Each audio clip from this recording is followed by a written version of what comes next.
Hello and good evening. Oh, hello. We're getting a little crazy this episode. Of all the Mage Traditions to talk about first, we're picking this one. We're picking this one. The most risque and crazy of all the traditions, and also the one that I immediately gravitated towards the minute I found out who they were. Where, in terms of groups that know what's going on with the World of Darkness, I'm going to say that the Cult of Ecstasy is probably the most bewildered. As in, like, you have your finger on a hot button, you're about to find out what's going on with the world, but we'll get into detail about why you probably aren't ever going to make anything of yourselves, but you make a lot of people happy, you turned a few people around, probably led a few people down a rabbit hole that they couldn't get out of, but you've done more harm. Oh, sorry. They've done more good than harm in the World of Darkness. This is one of the few groups of people out there that I really can't find anything evil about them. Because when we were doing World of the Apocalypse, going through everything in there, that even some of the more altruistic groups like the Children of Gaia and Fianna did something dirty in the past. And because they're built like real organizations. Yes. They're okay. Yeah. We brought back. We've got KingOfGreed with us this episode. Yes. Yeah, I had to put up some groceries for my mother. Yeah. Joe Mama. Now tell us what you were thinking about. Anyway, I was about to say is, like every faction, even the good ones, they still have blood on their hands. No faction is purely good. But the Cult of Ecstasy, there really is nothing wrong with these guys. I wouldn't really call evil, more like bystanders. It's like you're just stupid. Is ultimately your issue. They're chaotic neutral. Let's put it that way. They're chaotic good, but like stupid good. Yep. They're like the lost children. Yeah. There's a lot of similarities between them and the Children of Gaia, but like, this is the Children of Gaia taken a step further, so to speak. I thought that would be. Yeah, if you remember our Children of Gaia episode, like a lot of stuff that we talked about with the Children of Gaia, it's very same with the Cult of Ecstasy. Just replace environmentalism with being a hippie, and there you have it. I hate I mean, I hate him so much. What, All they what do is now? I talk forget. about saving the planet, but they just smoke weed and smell bad. It's... Yeah, episode over. Everybody knows what we're doing. Just go watch our Children of Gaia episode. Let's put on an actual show. No. First of all, I don't know if that was a Cartman or an Eric voice, but it was pretty good. That was Eric. His name is Eric Cartman. Yeah. Oh, Eric Fartman. All right, and taking a look at Mage Ascension, Kyle, I've also come to a revelation with these books. Yes. The first version that comes out, the first book for all the traditions, that's the good book. Everything else has been terrible. Where Dog, I think I've mentioned this before on the show, but it is such a slog to read revised Mage books because everything gets obfuscated behind dialogue. Where that was something I found while I was trying to read this thing. Yeah, well, we went through first edition, we went through second edition, and second edition is trying to say, oh, we're going to come in and we're going to rename these guys. They're not really ecstatics. They're not the seers. They're not the Bacantees or anything. They're the Sahajia. And I'm going to rant about like maybe you shouldn't have called this group that. I personally agree with that too. I understand if you want to be more inclusive, but let the societies keep what their original names were going to be. And also, don't call your group something that's an Eastern name if you're a Western person, because usually you're going to get the script and translation wrong. So what does the Sahajia mean? If we were to say what that directly translates to in English, given the context of Hinduism, that's the same as calling your group the heretics or the blasphemers, is what that would be. And that's not a good look, homie. That doesn't fit with what what the Cult of Ecstasy does. It doesn't fit that group. It's a bad name. I don't want to toot my horn. I'm just going to bring this up for just a quick second. When we were doing 3.5, do you know how long it took me to pick the name of the summon Dian? Probably a minute. I was making damn sure that word meant what I thought it would, and it meant the harmonizers is what it meant. And I ended up going to 5 different translations for it, making sure, like, does this mean what I think it means? Yes, it does. We're using it. And the revised book was written in 2002, and then they doubled down on it with Mage 20 to the point where the Cult of Ecstasy doesn't want to call themselves Cult of Ecstasy anymore. They just call themselves the Sahajia. And they start going into second edition, like the revised book with all this stuff about Indian mysticism, and yeah, it's all cool and stuff, but it I feel like it distracts from what I found interesting about the Cult of Ecstasy, to the point where it almost feels like this is a different group by this point. Wait, hold on. Yeah. Are you Tell saying me. the Cult of Ecstasy has roots in India? I thought They that do- was. They have roots in India alongside the Akashic Brotherhood and the Euthanatos. Yeah, I thought the- that you think. Oh, well, hold on. That could just me being racist. But then again, I don't care. Because all three of them come from the same area. Because if you have any Asian culture, you got your start in India. Because that's the bedrock of democracy and civilization, and for the East is in India. Yeah, and the Where- bedrock of civilization is Greek or Europe. Because going into the whole discussions to cultures poning off each other, everything you know about Western society, it began in the Middle East with the Sumerians, the Mesopotamia, Egypt. It all came from there. And then if you look at anything going on in Asia, it all came from India. You all came from this one group that had the big culture that spread their truth around the world. And then you based your culture and your stories off of that, and then became something else. Yeah, Which is what we brought up in the Stargazers episode, that yes, the Stargazers technically did begin in India because every other Asian culture began in India. Yeah, but at this point, the Celestial Chorus, I mean, my bad, I'm so sorry, I'm a Celestial Chorus main. The Cult of Ecstasy, sort of, ecstatics. or the Statics, sort of left the Asia, well, the Middle East, and sort of just became Europe. Yeah, and it's not their culture anymore, because it's more synonymous with like liberal culture and hippie culture today, is what they're identified as. And you have the revised book go so in detail with the Hindu mysticism, where we like when it goes to like the factions page, where so much of it is like all these guys are like blowing snake pipes, wearing the homespun, breathing in the incense, and like this isn't the image that comes to people's mind with the Cult of Ecstasy. So why are we spending this much time on it? It feels like it's distracting from the point at hand. But this is why I'm saying that. I'm also making a statement for the channel as a whole. For Mage going forward, most of our information is coming from the first edition book. The first edition that came out for any sort of Mage, whatever, that's what we're going to cover first and foremost. But sorry for interrupting. We will be using 20th edition because 20th edition doesn't make the most sense, and fucking hell, Mage is complicated as it's the most accessible one too, because the rules are comparatively easier to learn with Mage 20. And I think revised and first edition, they're fine. It's fine to look at those, but I see from like more like a more normie audience that Mage 20 makes a little bit more sense to some people. And what makes it funny too, most of the people still call the Cult of Ecstasy the Cult of Ecstasy. Because you know the first installment wins. What you're known as first wins.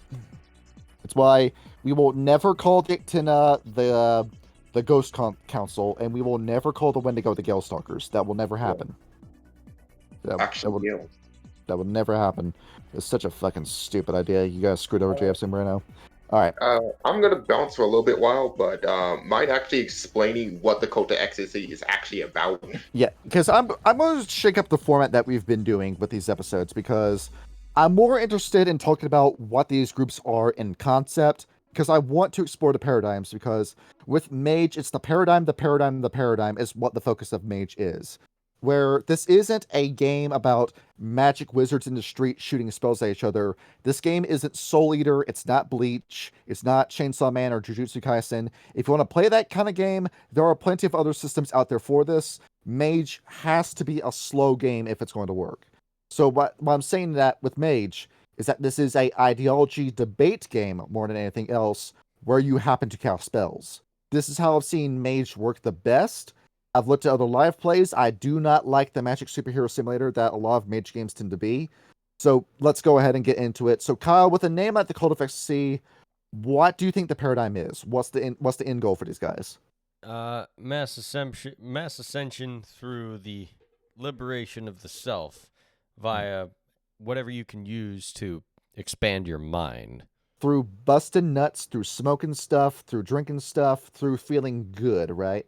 Yep. But it's not just substance abuse. It's not just being horny. It's also artistic expression, because you notice that when we were flipping through this book, the named ecstatics at the back of the book, We had a certain one at the back of that. One guy that was I don't know, the face of the Doors.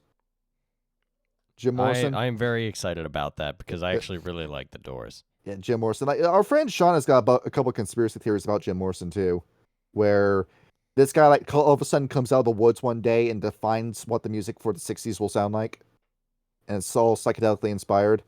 You know, it's one of those stories that sounds like it's too good to be true. Therefore, there might be something up with it. But the whole idea behind the Cult of Ecstasy, it's not just a group of junkies, but it's people that are trying to unlock this God switch in the back of your mind.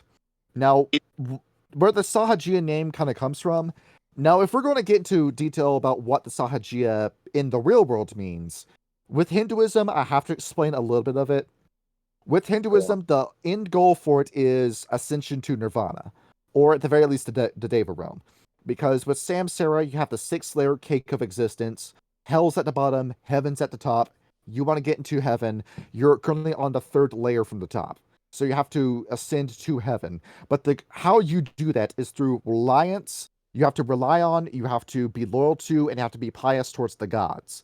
Be it Brahman, Vishnu, or Shiva that you make the center of your life because you have different sects of Hinduism. The goal is that the way that you will leave this world for heaven is through. There isn't necessarily a weekly temple meeting in Hinduism. It's more like just the temple is part of your life, and you go there for rituals and celebrations, to my understanding. Because I did seriously look into these guys when I was 20 and I found God, and I was trying to decide, well, what form did God take? And there was a serious point in my life where I was debating between Buddhism and Judaism. And eventually, I decided with Judaism, then decided, do I believe God, Christ is the Son of God? And then that's a conversation for another day. But I looked at Buddhism, and of course, you can't really talk about Buddhism without going into Hinduism, which is where I got my information from. But the thing is with the Sahajiya in real life is that they believe you don't need the gods to ascend. You don't need to go to this temple. You don't need to make the church, the temple, a part of your life. Instead, every single human brain has a switch in it that you have to find somewhere that you can flick on and then begin your path to enlightenment into nirvana. That's what they believe. It's that ascension to nirvana, breaking the cycle of samsara, is a self-evident truth that you have to discover. And that there's this sophisticated system in your brain, and there's a user's manual in here somewhere, and through this, the meditation and becoming one with the world around you, understanding your environment, that you'll become one with the universe, and you'll be able to ascend and leave your place behind. And Hinduism is really not okay with any of that. It's you'll be socially ostracized if you believe in this kind of stuff. They do not like it if you wish to dissent from the temple. Now, part of that is India's nationalism, or you've been noticing that India is becoming super fucking nationalistic as of recently, thanks to geopolitics. But that's been part of the culture for. Hinduism is one of the world's oldest religions, period. Well, I'll just throw a number out there. I'll say it's like 10,000 years or something along the lines. That this has been the center of their culture. Like written religious texts ever created. You can't stop doing this today. If you're going to go and do this counterculture movement where you say, all those gods we've been worshiping, we don't need to follow those anymore, that's not going to fly. That's not going to work. It's not like India is not going to do what the West did and just abandon the idea of God en masse because Richard Dawkins wrote a book and debated a guy. That's not going to happen. This is something that's deeply interwoven into the culture, and you can't pull it out. And honestly, I do think the idea of being a Sahajiya is the wrong idea, because, Kyle, we talked about this, the whole conversation that Malkav and Set had, that the truth is not self-evident. You can't just look at the world and say, I know what's going on here, because you can't just look at this and just automatically assume that you know how the world works. You can't just go outside and say, I believe the sky is green, therefore it is. I believe I had wings in the past life, therefore I did. I believe I'm the President of the United States, so I am. The whole quote that Rene Descartes said, I think, therefore I am, does not mean that your belief decides what the world is around you. Exactly. It means that the only thing you can be certain that is real is that you can think, and that proves that you exist. That's what that quote means. One interruption, though, please. So that's what it's I supposed have to no, mean. What? I have no mouth, but I must scream. That's what the whole Am does not And- feel, therefore it is not. I and am so. I am sorry, but when people go raging in Latin, it just hits different. And anytime I've seen anyone try to do some sort of serious debate about proving that they're atheistic and that can decide what the world is for themselves, what I always ask these guys is, if you had a computer that anytime you search something up, it did not access the web, and instead it generated all this information by itself without using any sort of encyclopedia or guidebook for anything, would you trust it? And the answer I get is no. Hello, Ryan. We coming to the point. And then I tell people after they say that your own atheistic beliefs betray you, because if you're not going to trust a computer that makes up its own information and says for itself what's real, then what makes you think that your own brain can look at the world around you and decide for you what's real? All right. Truth does not come from within you; it comes from without of you. What's real, what's true, is negotiated, not decided for the individual. Which I do is have a question though. tell it. We are getting too much into the theology. Let's save That's that from what the Mage Ascension is, dude. It That's is. what this game is. Yeah, no, but let's save the actual deep lore about Well, theology. no, this is what I want the focus of the episodes to be, because nobody actually talks about what the ideas behind Mage Ascension. They just want to go about with it being the Wizard Simulator. Mage Ascension was actually based on one person's idea of concept of ascension. I forget exactly the dude, but he has a crazy beard, and he said, "You Like think Patrick reality Moore? doesn't Oh, is possible?" that they got that made the Watchmen books. Yeah, that's the guy. This is based on his actual mental process and how he thought the world was based around. That's Because how no, Alan Moore. Alan Moore. That's his name. Alan Moore. Yeah, Alan Right, Moore. where that man himself was saying that magic is real, and the way that you cast a spell is this: if I say the word dog, then you start immediately thinking of images of a dog, and therefore I just controlled your mind a little bit by saying a word. I got you to think of an image, or I decide what you're going to say next after I take control of a conversation, or I can control your emotional state based off the words I'm saying. That's what considered spells. Like the basic act of communication is magical, according to Alan Moore. Actually, and I want to for me because the moment you said dog, I thought of a cat. Well, there we go. A Rorschach. Welcome in, Ryan. It's or actually, I want to make another topic about that idea statement here because it's something the writer for Lord of the Rings stayed here about what the elves did here. When Bobo Baggins is happening in the book here, I'm quoting it actually terribly, but the gist is correct. When Bobo Baggins said, Bilbo. Yeah. Bilbo Baggins, I am so sorry, It's, said, is this a legendary elf magic? No, hold on, my bad.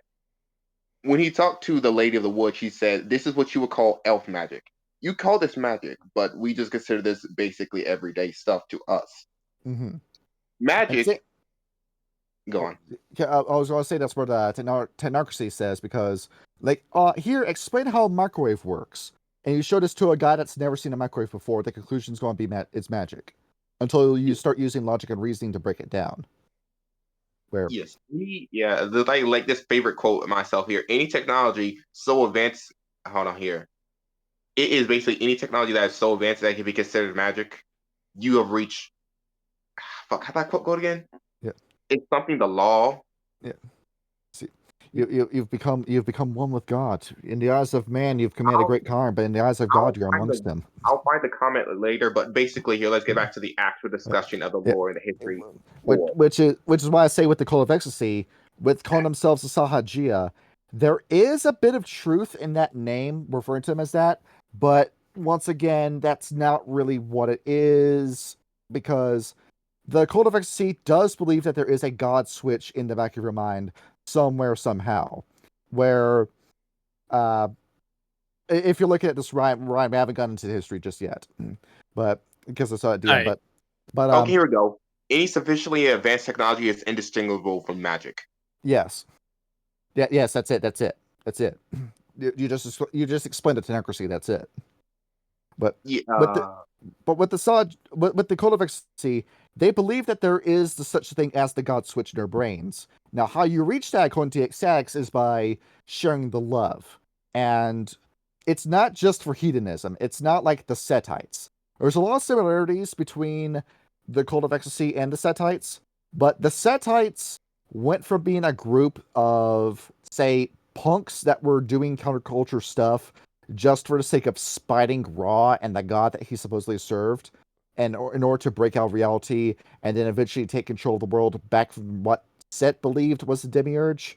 The Cult of Ecstasy wants to do this because it feels good, and I want you to feel good with me. Where Well, I want you to drink this with me because I want you to feel good. I want you to smoke this with me. I want you to lay with me. I want you to paint this picture with me, do this dance, sing this song, tell me about yourself, because I want you to feel good, is the ultimate end goal with the Cult of Ecstasy.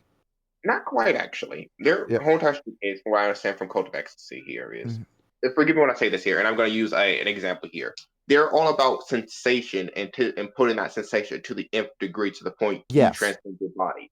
Yes. It's basically like the swordman who's hopped up on drugs so high he can feel the air of his opponent's breathing. Mm. That's what the Cult of Ecstasy wants. They don't And want this just raw drugs.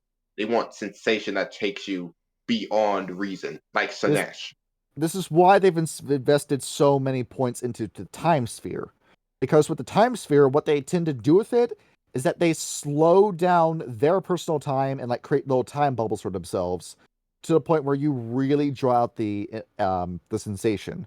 Because after all, there's a joke in this. It's time flies when you're having fun. So Yeah. if you can just give yourself more time to do the thing, then there you go. We're going to feel better for longer. Even Yeah, though I mean, just look at Freya Sanders. yeah, what you do with Freya Sanders, that I read the Cult of Ecstasy, the first book, cover to cover before I introduced her because I wanted to get her right when I did this. And in case Absolutely. anyone who's wondering who Freya Sanders is, the thumbnail for that video, that is our mage character. Yes, She is a really she- coordinate character in our games. She was also in. yeah. She was also Grimm's love interest in the Rage Across New York saga. Another example of a Cult of Ecstasy member, and I'll keep continuing with the swordsman analogy. The swordsman so hopped up on drugs, and he's challenging, I don't know, another duelist, I don't know, another fighter. And he Mhm. sits there so hopped up on drugs, he says, why is he moving so slow? Mm. As he just moves with such speed and slices off the swordsman's head. You're doing what like Quicksilver from the X-Men by that point. Yeah. They're basically like time slows down to a point that reality makes it up. It's very convoluted. But Greed, how much paradox does the time sphere tend to set off? A lot, Yeah, a because lot. everybody has a sense of time. Because The- paradox is everybody else's reality hitting you. You get a lot of paradox being like that. That this is the strongest sphere of magic in my opinion because of just how you can break the game with the time sphere. But because just about every spell you do where you get to say time 2 and then everything you do sets off paradox by that point where you can't do shit with time in public or anything where somebody can come across it because this is the same kind of spell sphere that has time travel in it where you can rewind your personal time by 6 seconds. What if you get that spell wrong? What's that going to do to you? Oh yeah, no. If you were to get paradox was to hit you and you to do that, I as a DM would say, so you like spamming time travel, huh? Time police. That's what happens to you, where it's like the Langoliers from the Stephen King book come out of the sky and descend to try to eat you. Yeah, by that pretty point. much.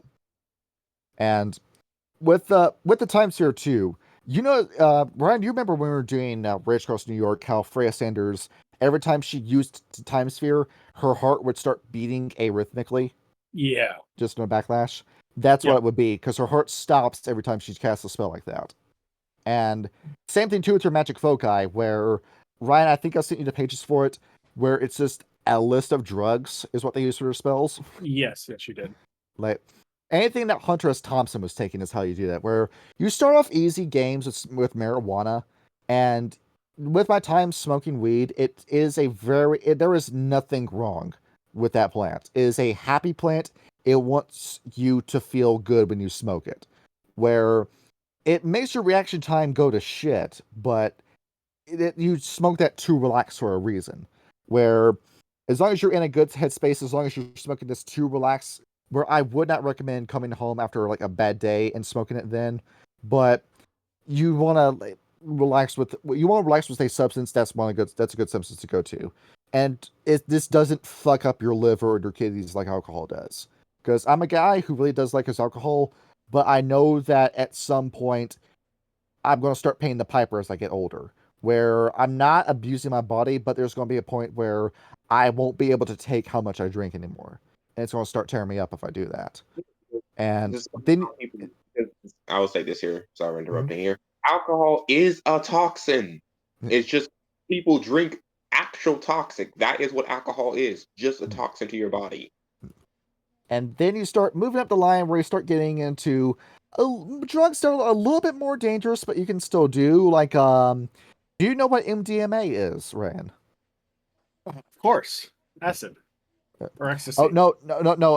Acid is hallucinogenic. MDMA is a drug that takes all the happy chemicals in your brain, and it flushes them out, and you start feeling all the happiness and all the joy in one moment. The problem is that it leaves you with a chemical. It means it leaves you chemically exhausted. So the day after you take the pill, you feel like shit afterwards. Yeah, it's essentially ecstasy. Yeah. And then ecstasy is after you lace it with cocaine. Is what happens to it. Let's see. Yeah, this is why the Cult of Ecstasy is called the Cult of Ecstasy, is because they focus so much on your sensations. And people, I have to reiterate this a lot because many people will get this confused. It's all taking your sensations and putting it to the nth degree. Whether it be painful, because you could just be a masochist and you will still be part of the Cult of Ecstasy. You could be someone who trains a lot and be part of the Cult of Ecstasy. Into the sensation of what they're built around. Mm-hmm. As long as it's making you feel happy, as long as it's giving you an experience, it's good. Do it. But they don't encourage going hard on your drugs because they say stop or when you start getting into psychedelics. Because psilocybin mushrooms, it's good. Like it's fun to go on a little hallucinogenic trip. LSD, okay, now you're starting to push it. Now we're starting to go into dangerous territory. Salvia, no, don't do it. Don't do it. Your anus is not going to be prepared for what you see, and especially even though ayahuasca is said to be a drug where people are seeing God and are having these life-changing experiences, that drug can also give you schizophrenia if you take it and you're not prepared for it. Ryan, I told you about What If Alt History, the YouTube channel, did I? Yes. Where, for all those who don't know the story, it's this guy, Rudyard, who ran this alternate history channel, who took ayahuasca after his anus was not prepared for it, and it gave him all of these false memories and schizophrenia, to where he was coming and he was saying, "Oh, I'm now in direct psychic communication with Odin, and I caught the left circle within my triangle and threw it into a tree of life that set on fire. And in doing so, I ensured the loss of Kamala Harris and that Donald Trump would be elected president." And then he's like talking about his family and saying, "Instead of spanking me, my mother would pepper spray the tip of my penis and would force me to impregnate my daughter, and my dad gave me mercury poison after he inseminated me." And you can't go back to living a normal life after you make a video where you say that. I will say this real quick. I have heard no here. Just because this reminds me of the King of Yellow. If you ever read the King of Yellow, Yes. it sounds like a member from the Cult of Ecstasy. Because if you do like a hard hallucinogenic like that and you don't recognize that that's hallucinogenic, you're going to fuck up your life with that. I would highly recommend reading what I just sent in usual chat. There it is. You found it. Let me read this for everybody at home. Ayahuasca is insane because it appears to be one of the most legitimately dangerous drugs with the potential to gigafry your brain, but is exclusively taken by literal turbo normies who unironically want to, heal internalized racism trauma and get basically one-shotted by it. Literally the most spiritually inept people in existence, having their little lib brains rearranged by some Mesoamerican 6D demon who makes them quit their email job, divorce their wife or husband, and become a traveling circus stripper or whatever. Because you notice, like, with doing this stuff, that something that I see a lot, like the Clockwork Elves, where they start telling you that they want blood, you gotta kill people if we're going to give you all this stuff to help you ascend to the next level, and like blow your head off at the end so you can ascend with us, that kind of stuff. That's where like in the context of World Darkness, that would be Banes and the Worm talking to you. Basically, in that moment. Yeah. So living life as a Cult of Ecstasy member, it's fun, but the risks involved are on another realm. You're flirting with fucking death itself, with how high you're taking yourself with the sphere, with all the magic in the Cult of Ecstasy. But yeah, it's be an ecstatic at your own risk is what it is. And is it possible to reach mass ascension with this? There might be a guy that got so high he never came down. Though it's possible that he just OD'd and died on magic ice instead of actually ascending. And there's like drugs the Cult of Ecstasy doesn't want you to do, where there's like a drug blacklist in it saying we do not encourage our members to do cocaine, meth, crocodile, fentanyl, heroin. Heroin's not a fun drug. That is not a fun drug. I saw Requiem for a Dream. I know it's not fun. Yeah, like I had that drug addict friend when I was working at the restaurant that told me that he knew guys that did heroin and fucked themselves up doing that. Oh man, where that's a drug you do if you hate yourself. it really is. Hey, That's why Kurt Cobain did it. Yeah, it's why like you don't want to be a happy. There's no such thing as a happy heroin addict. That's not a thing. There really isn't. I don't understand. Like, Here we go. Here's this drug that you feel like you're being cradled to sleep by God for about an hour, but it also, makes you constipated, destroys your complexion, fries your brain, irreversibly alters your body chemistry, and then makes your dick not work. Yes, I would like some of that, please. And also Sign Galaxy me Gas. They would say like if this book was written today, they'd say yeah, Galaxy Gas, don't do that. No. Yeah. Also, I posted a thing that I posted a Rayman thing. There it is. There's the thing. Don't you dare say you'll get banned off YouTube. Fucking hell, people have played that scene before. You're safe. You're fine. They played it before. As long as nobody gets hard looking at it, everybody's fine. Did you post it? Oh, you did post the There it thing. It's okay. I'm safe. There it is. We all jizzed before we started this episode. I didn't. I didn't either. I didn't realize that was something that we needed to do. Yeah. What? Watch Captain Laserhawk? No. No, you had to have a no first. Yeah, I mean, obviously, we're talking about the Cult of Ecstasy. That's what we're doing here. Okay, Let's get into it. The joke is going far enough. Okay. I just got home from work. History. Who wants to talk about history? Let's go into that. Okay, Not me. We may joke about the Cult of Ecstasy, and I may say yes, they're about sensation. That includes all sensations. So yes, the nymphomaniac over there can also be a Cult of Ecstasy character. You cast your spell by doing CBT on yourself as well. Happen. Or going down on 5 strippers at once. We squeezed the testicle cuff so tightly, I screamed so loud it sent me back in time. All right, I want to do history now. Yeah, let's go into it. Yes, please. All right. So this group just existed, like similar to Iteration X. They said, "Oh yeah, we've always just been a thing. There's always been people out there that have like picked mushrooms up off the ground and ate them, or had a lot of sex, or drink a lot of alcohol, and we just pretty much always existed." And they refer to like a shim is something that they talk about, where it's the divine pulse, the world's heartbeat that. Through this, like I was talking about before with the Sahajiya, the world resonance is what they refer to, where you know what kind of talk I'm going to say, like the whole like hippie, let it all hang out, man. That's what they want to achieve, where you quit giving a shit about all this stuff, like not as in like you stop caring, not like you stop all standards. You just stop stressing about this, quit being anxious, quit being depressed. Quit worrying so much about this. Life is too damn short for you to worry about. In the world of darkness, where people are this miserable, you need to be happy. So here, let's help you become happy. So, chill. Just take the chill pill already. It's a red pill, but it's also a chill pill at the same time. It's clear pill. I literally don't care. It doesn't affect me, which is the most based way to live, personally. And then in Revised, it's like they're going over, oh, we had this big start in India.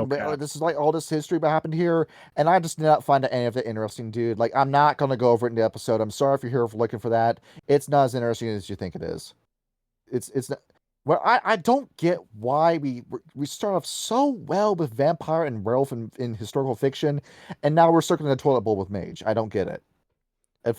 I guess it's like if I were Because to there was pick no communication. that's exactly it. And if I were to guess, like from what I've heard from like Mage to podcast where they're talking with other like Mage writers, it almost sounds like at times that like Mage the Ascension wanted to screw over the rest of the team and just go their own way with their own history, because they always resented Werewolf the Apocalypse for deciding what the Umbra was going to be for them. I mean, And yeah, that that's true. It became Vampire Werewolf, then Mage. yeah, where Werewolf had a really good story, Vampire had a really good story. I'm sorry, but there's a reason why so many people hate Mage the Ascension.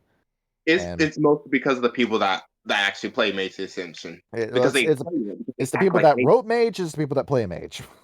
Let me see here. When people say you act like a mage for Mage Ascension, it means you are so self-assumed you being correct that you're being an obnoxious little prick. It's the same as talking to a Dark Souls fan, is what it is. You mean every Warhammer fan?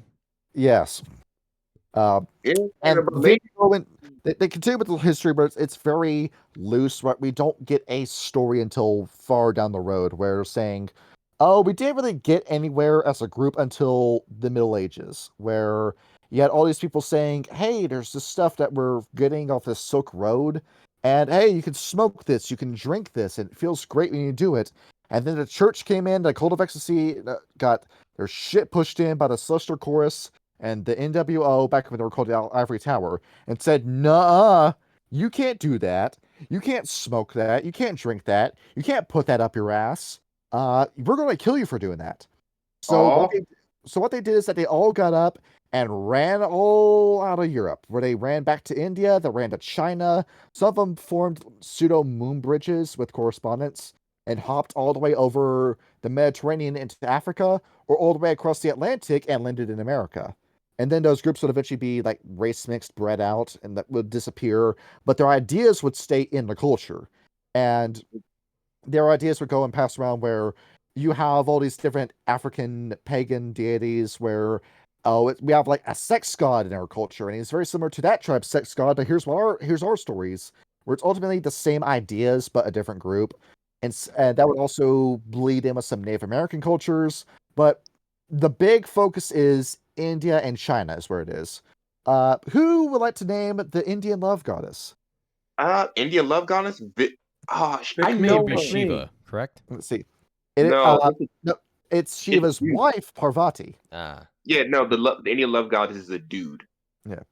Where you have Shiva, but his wife Parvati is considered to be the goddess of love, lust, and sexual pleasure. Is what she is. Oh And yeah, then, no. I thought you meant love, not actual just sex. yeah, and then you go over to China, and that god's name is Xinu, where they're ultimately the same goddess but different people, is what it is.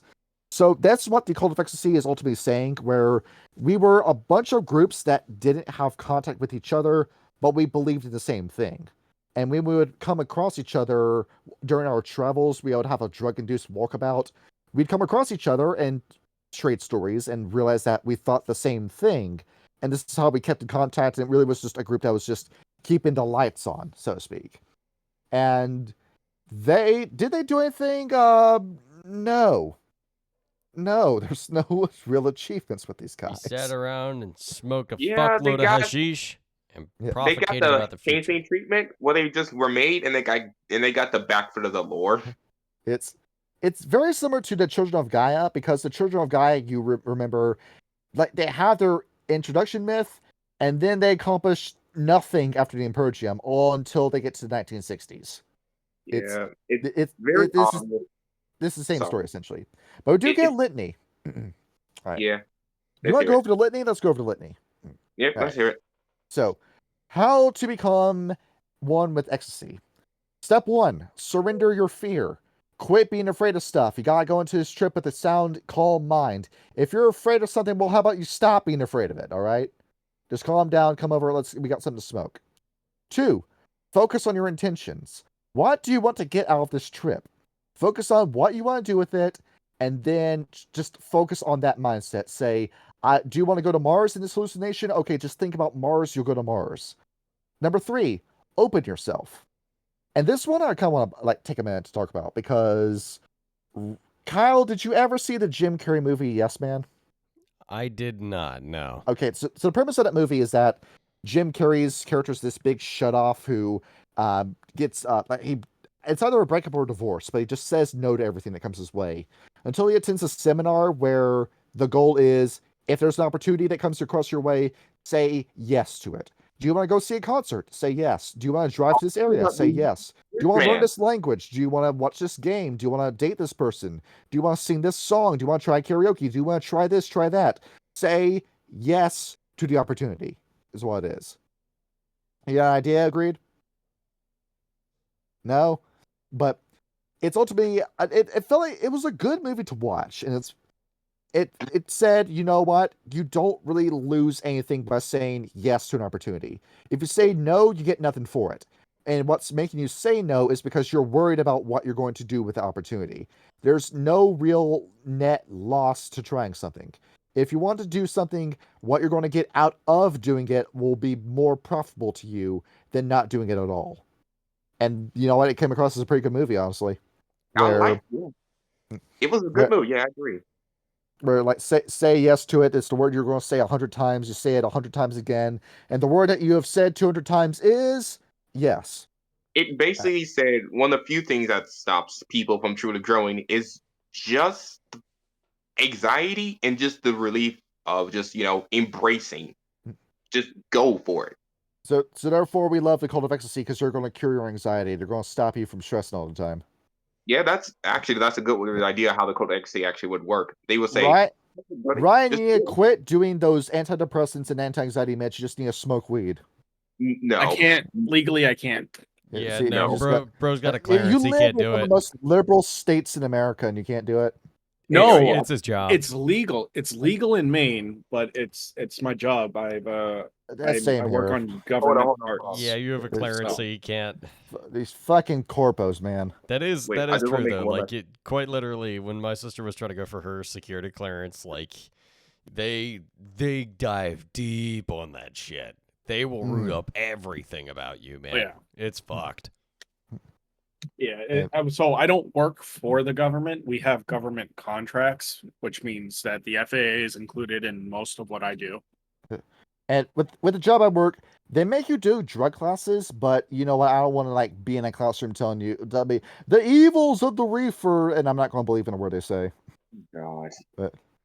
And step 4, attune yourself to Lakshmi. Just, you know what? As you're smoking this, as you're taking this pill, as you're drinking this substance, just remember where you are in the world. Just go into it, say yes to doing the drug, and just relax when you do it, and then you'll cast magic through doing that. Just be as chill as possible. That also works too. They're very chill. This actually explains a lot why they're not in the Metaplot a lot, because they actually just sit back and not in everybody's business. And Kyle, what separates these guys from the Hollow Ones? The fact that they're positive nihilists instead of negative nihilists. Exactly. Here. The Cult of Ecstasy member, will I die today? Will I die tomorrow? I don't know, but I'm about to smoke this weed. I won't worry about it. Quite literally, you ever see that one, like, it was like the one 4chan thread of like the Pepe holding up a champagne glass, and it was like, have problem, don't think about problem goes away. It's literally that easy, Anons. That's the Cult of Ecstasy. So he's like, just quit stressing about this shit, and if we all had that kind of mindset, we'd live in a happier world. And you know what? I try to do. I don't do a whole lot of drugs other than drink, but like, it does work actually. The less you worry about shit, the better your life is going to be. Just let that shit go, homie. No, that actually is a person here. I have a very laissez-faire about life in general because of that one. It's hard for me to stay angry at anything, really. I can be annoyed and just saying something like a normal person, but I have a laissez-faire with just life in general because of that one there. I can't really get depressed. I have moments of just anxiety and just a downward spiral, but it doesn't bother me. Yeah. Telephone. Quiet. It's a Pavlovian response by this point anytime I hear that phone buzz. Yeah, but leave my phone out of it. Whenever it comes to like, things going on around me, I don't remember who said this. It was in Civilization 6, like, right, whenever you unlock, I think civil service, I think is what it was. one of the quotes was, in diplomacy, there are two sorts of problems. There are big problems and there are little problems. Little problems will go away by themselves. The big problems you won't be able to do anything about. Which True. Yeah, it is true. That's words to live by. And that is basically what I've been doing. If I can handle it, I will handle it. If it's too small, it will go away. If it's too big, somebody else who knows how to handle it will handle it. So we But I do have a question here. About the Cult of Ecstasy. We all know Mage 20 has a very liberal lean to it. oh my What god. did we do to the Cult of Ecstasy in V20? I mean, Mage 20. In Mage 20, that they try to make it multicultural, as in like we need to hyper specific focus on this ethnic group of people multicultural instead of we're all one people multicultural. Ew. Where it's like the DEI multicultural, where hey, I'm from this place, I'm from like this ethnicity, this history background, this kind of stuff. Like you don't really sound like you want to join the group. It sounds like you're trying to differentiate yourself from the group. Yeah, when you join these organizations, not saying you can't be independent, but when you join with the Celestial Chorus, you believe in one deity. Well, I'm not gonna lie, I have no idea what a DEI is. That diversity, ethnicity, inclusion is what I think it stands for. It's very. We need to be diverse and inclusive at the same time. Where those two things don't work. Someone mentioned it to me the other day, and I was like, DEI is nothing but lip service. It's what it is. It's like we gotta keep you happy instead of actually including you into the group. We're gonna make you feel involved when you're not involved. And it just came across as just pandering to me when I read M20. DEI is nothing but lip service and most entertainment. Because Kyle, you told me one time that you were in a photography class, and I think it was some sort of Korean photographer you were looking at, where she like her whole shtick is that she was this Hunter S. Thompson kind of person that was like going an art around. appreciation class, yeah. Yeah. And she had like this whole series. I don't remember the name of the photographer, but she would sort of integrate herself into different American subcultures and sort of take on the appearance, take on their mannerisms, but she would always be welcome somewhere. And like some other folks in the class were talking about how, this just shows how it's like how it's it's racist that somebody would have to like change themselves to be a part of a group, but like people want to find a sense of belonging. People want to seem to belong to somebody. There's nothing racist about, trying to fit into a group. I mean, like everybody has their own little group. Everybody has their own disparate interests. And so she would go and she would like spend a couple of months hanging out in very rural areas, sort of adopt their mannerisms, go do the things that they like to do, take up similar blue collar jobs. And then she would live like with the yuppies in New York, and she would go out to fancy dinners and, and talk about, and go shopping with them and go to their clubs and be a part. And the point that I made when I saw that is like, this is something more aspirational where, I mean, with all these different people, with all these different ways to go about their lives, find people who also want to live their lives in that way and can be a part of something, and they can live their lives free and happy in the way that they want to. This is what it's all about, is being able to live the life that you want to live, that works for that works for you without getting in the way of anybody else. And it's what I think is like the whole like college approach to inclusion. I think is a directly harmful idea. If you want, I just post in usual pages. This is how I respond to like someone saying they're different than me. Like, oh, you're from this background, you're from this kind of person, you're from this religion. Okay, cool. Let's go back to what we were talking about before. Where I really vibe with the story you just told me there, Colt, because it basically just looks like a person who wants to see other people's perspectives and actually tries to understand that group's perspective. Yes. That seems like a really good person tries to actually understand that group.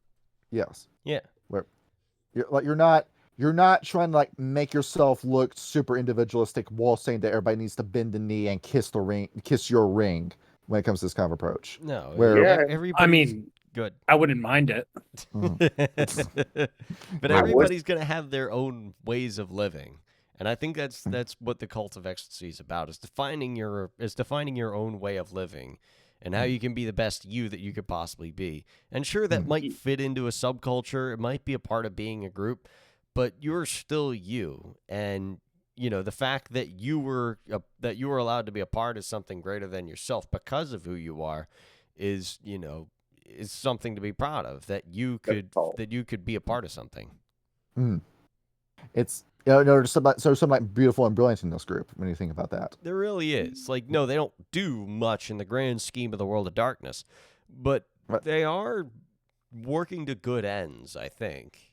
That they do something for somebody that needed to hear what they had to say. Exactly.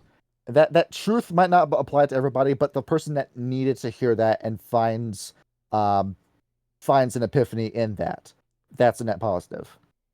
And while we on page 17 of this book, now we finally get an actual story going on here. We finally got an actual story. So it's 1440. You have this archmage of the Cult of Ecstasy called Shazar, which is SH'Zar. And he's this guy, and he smokes this, and he drinks this, and he's the wisest and happiest of all the ecstatics. And if there's an issue going on, he comes over and he quashes the issue, and he's the man with the plan, and he says, I think that we need to actually list off a step-by-step plan as to how you're supposed to feel this good. And he comes over and he writes a code called the Code of Ananda, where it's another litany. Where I'll just shotgun through the story, buddy, so we're not like spending too much time on every individual point. Number 1, thou art miraculous, so are we all. 2, he who spits upon his good right hand shall find the left one fails him in need. 3, each gold coin yields 2 like it. Each stalk given creates a bundle. Yet each coin taken turns the rest to dross. And 1 bundle gone creates a famine. Thus shall a seer account his deeds. You know what? You make one mistake, it affects everything, is what I'm getting from that. Yeah. 4, some minds rest best asleep. Stir not those who would not be awoken otherwise. 5, truths foreseen are not always truths. 6, if a man would rend another's passion, let him be as one torn by wild dogs. For passions are the seat of the self, and if they bleed, so too does the soul. 7, let each seer account his own deeds, and if those deeds should want for wisdom or kindness, let him be put forth to weep alone. 8, humor cooleth blood, wrath spilleth it. 9, even trees rent by lightning may grow new fruit. 10, a fool feels no fear. A sleeper remains shackled by it. A master transcends it, yet recalls its wisdom that's good to be afraid. It is a folly to bow to terror. These all sound like pretty good cones. These all sound like pretty good words of wisdom to go by. Where, it's like spirit science, like on the surface. It just sounds like it's a good idea to go along with. Yeah, it really is. And then like spirit science says, by astral projected with it doesn't matter. I don't want to talk about Jordan D. And everything was going well for these guys until 1466, 26 years later, called the Great Betrayal. This guy called Acrites Salonikas goes out with these guys and they'll walk about. He comes back 4 years later and says, they all died. And they say, well, how did it happen? I don't know. I don't know how they died. And then Shazar says, okay, I'm going to go off. You stay here, you idiot. I'm going to go find out how they died. And then he dies. And nobody knows what happened to him. And, well, do you guys have the time sphere, right? You can see back in time to find out how he died. Oh, wait a minute, you all were stoned on reefer the entire time and nobody thought about this? Okay, cool, and then the story goes nowhere. But we gotta bring up Shazar for another moment. That happens later on. So, yeah, he's dead, and then the Cult of Ecstasy doesn't really form another figurehead because they're all so spread out that nobody really knows what to do, how to lead this group. So they just meander for years and years. And they joined well, at the time it was 7 traditions. But every other tradition looked at the cult and said, you're not going to be of any help to us in the Ascension War. You're just going to be dead weight. Just go off. Just do what you're going to do off in the wilderness by yourselves. Leave the fighting to us 6. Just agree that you're not going to do anything to turn on us. And they just let the Cult of Ecstasy do what they want because they have no expectations for them. I mean, that's fair nice, because look here. We may say individuality is great and all, but you can't really do much on the world scheme being that individualistic. You can't just be stoned 24/7 and fight a war. You're not going to perform well against the technocrats and the Fondi when you're that high. It's not about the Order of Hermes, but they actually have an organization. They actually have structure. They actually have supply lines. They actually make sense as an organization. Maybe they should have gotten involved because the Cult of Ecstasy could have helped out the other traditions because with Mage's Metaplot, the Celestial Chorus and the Order of Hermes had the power to change the world and then squandered it during both of their opportunities. And it's the failure of those two groups that led to how bad the world is, and probably the World of Darkness as an extension, but more specifically Mage the Ascension. Was just these two groups fucking up. And years go by, it's not until the 19th century that the book picks up again. Kyle, who's your favorite 19th century writer? I don't know. I don't read. I can't read. That's the wrong answer. It's Lord Byron. It's Lord Fuck did he Byron, write? who's this guy who would go off and he says, I wrote the poem. Check out my poem. Oh, you want to have sex with me because I wrote the poem? Can do. And this guy's over and he's like fucking all these women, and like his friends are coming in. And it's like, oh, you want to have a Lord Byron party. And you go over to his house and you fuck all day and you read poetry during the day and fuck during the night and That honestly smoke this. sounds like a Fritz the great cat? fucking party. I'm not gonna lie. It That sounds like sounds wish- fucking awesome. For people that know this character, so basically Fritz the cat, but actually not a But actually a dickhead. talented no, writer. Lord Byron was a real person. And me, a writer. Yeah, no, but you're describing Fritz the cat. who No, should well, be I am, experiencing all the ironies and paradoxes of life. Hold on. Hold on, wait, hold on. Let me quote Fritz the cat. Like the agony of the self-loathing. Please, I need something to lift my spirits. Yes, lift your shirt up, ladies. Lift your shirt. I have a rare blood disease where I need to see tits every 10 minutes or I go into epileptic shock.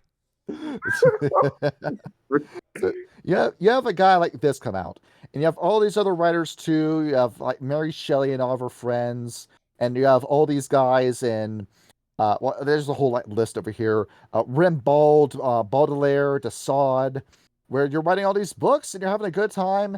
And sure, like society as a whole is like finger wagging at you. You don't care. You're happy. I'll write the poem. I'll fuck a guy, and I don't care. And then this would continue until you got into a certain guy, one Aleister Crowley.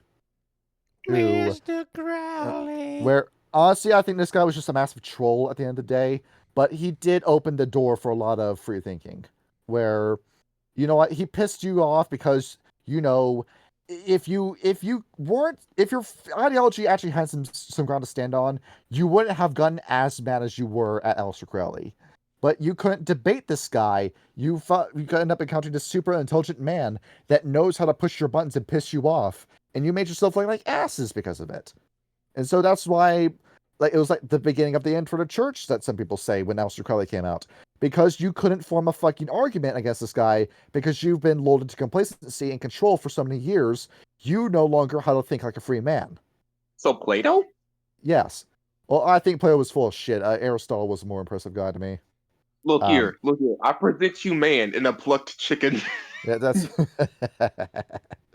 and World War One is a pretty miserable time. Let's make people happy. So what happens during World War One? That's when the Cult of Ecstasy surges, where everybody's going around smoking, drinking, saying, "Hey, check out this stuff I got from India." And then the next day, you all wake up and you're sprawled on the kitchen table. You don't know how you got there, and it helps you forget the pain of the war and that you had Hitler doing meth even.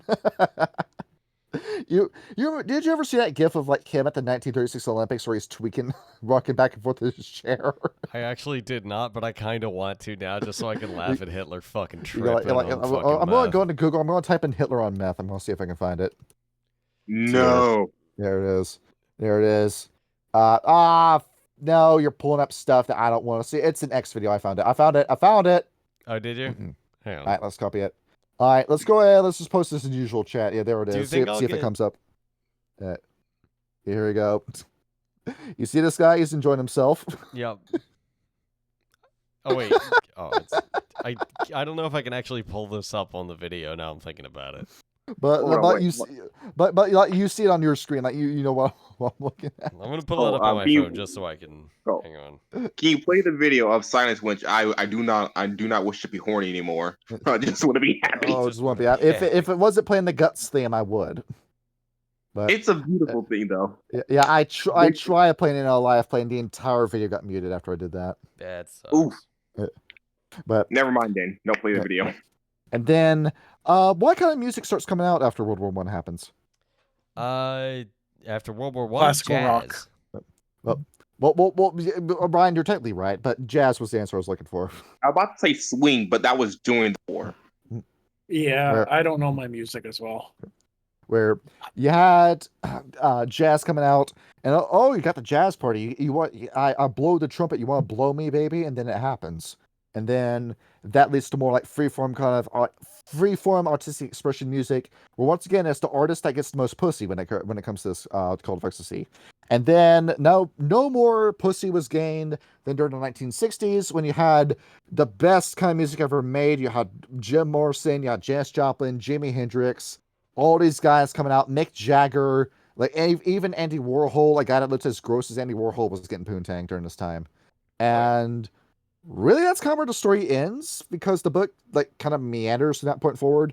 But you see where we're going through like with this, where the hippie movement, where just that period of history where everybody was banding together under the idea of love and acceptance, where sure it all got crushed by Richard Nixon, but that was a truly magical time that if I was to go back in time, that would be an environment that I'd want to be a part of because I don't think we're ever going to see anything like that again in the world. Like Hold on, the hippie movement, the hippie riot, I forget what exactly it's called. The Was it Burning Summer Man of riot? Love? yeah, The Summer of Love? That? along with the whole the civil rights movement during this time. Kyle, who's your favorite 1960s artist? Oof, that's a fucking hard one.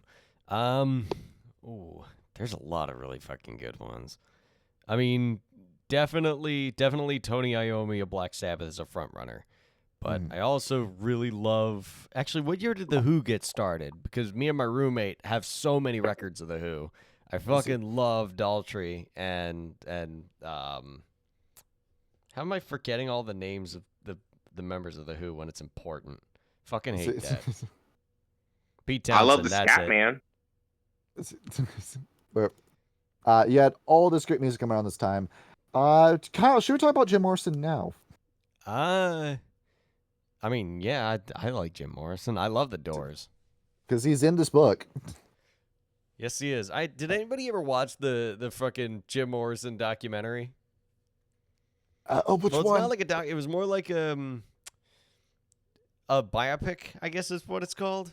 A biopic. Yes.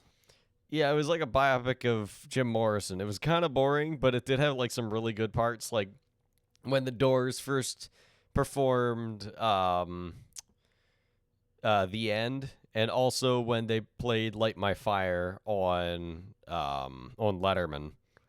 And like the guy come over and he was like, "Oh, we have an issue with the line. Girl, we couldn't get much higher. Do you think we could change that? It's like, girl, we couldn't get much better," or something like that. And Jordan Morrison was like, sure, whatever. And they're like, dude, we should just change the thing. He's like, how about I call you Larry? It's just a word. And they're like, huh, okay. And then there's this great scene in the movie where like they're on stage playing it, and like you could see Jim Morrison like turn to the camera and like yell it at the camera. Girl, we couldn't get much higher. And there's the scene of the guy in the production room going, "You son of a bitch! You're never getting on Letterman ever again." What am I? You've seen Fear and Loathing in Las Vegas, right? I actually have not, and I need to. Now I feel like it was a missed opportunity to not put Hunter S. Thompson in this book. That's what I was thinking. I'm like, especially reading Jim Morrison's portion, I'm like, dude, Hunter S. Thompson would have been a shoo-in for this role. Like it almost makes me want to run a campaign in the 1960s, like specifically like, and it's your chronicle. I'm not going to try to take control of you by any means, but if you had Ridgecross, Los Angeles, set in the 1960s, Well, it's gonna be set in '04 because Yeah. it's a sequel to Appalachia. During the 9/11 times. Yeah. When we hit Xbox Live and good music. See, so there's one moment in Fear and Loathing in Las Vegas that I thought was fucking perfect. It really just like described the Cult of Ecstasy during this time, where San Francisco in the middle '60s was a very special time and place to be a part of, according to him, of course. But no explanation, no mix of words or music or memories can touch that sense of knowing that you were there and you were alive in that corner of the world, whatever it meant. Takes a minute for me to get to the scripts. Give me a minute. Ad popped up. Well, thank you so much for throwing me off on this. Good job, website. There was madness in any direction at any hour. You could strike sparks anywhere. There was a fantastic universal sense that whatever we were doing was right, that we were winning. And that, I think, was the handle. That sense of inevitable victory over the forces of old and evil, not in any means of military sense. We didn't need that. Our spirit energy would simply prevail. That we had all the momentum, that everybody was in the right place at the right time. We were riding this beautiful crest on a high wave. So, less than 5 years later, you can look up at that steep hill in Las Vegas and look west with the right kind of eyes. You can almost see the high water mark and the place where the wave finally broke and rolled back. And to me, that whole scene in the movie, like, it's not just crazy shit happening with drugs in Fear and Loathing in Las Vegas, where it feels like you're looking really into the mind of Hunter S. Thompson with that segment here. Well, I'm sorry if it's butchered. It might not make for that good of a playback, but I want to read that. Sorry. But I strongly do feel like you had to be there at that time, because Los Angeles today is a fucking shithole that I would never wish anybody to live in. I would never want to visit Los Angeles ever again. And it feels like the window for that closed during the 1960s, because, with me with vacations, I like going to cities to explore what a city is like. Oh, yeah. And it feels like that would have been the dream vacation, LA during 1965. I mean, that's why Quentin Tarantino made the film Once Upon a Time in Hollywood. It was just a love letter to the Hollywood he grew up in. It really does feel like I'm getting so many ideas with the Cult of Ecstasy, and like you see when I said, okay, I want to bring in a mage into our werewolf game, that it had to be a member of the Cult of Ecstasy.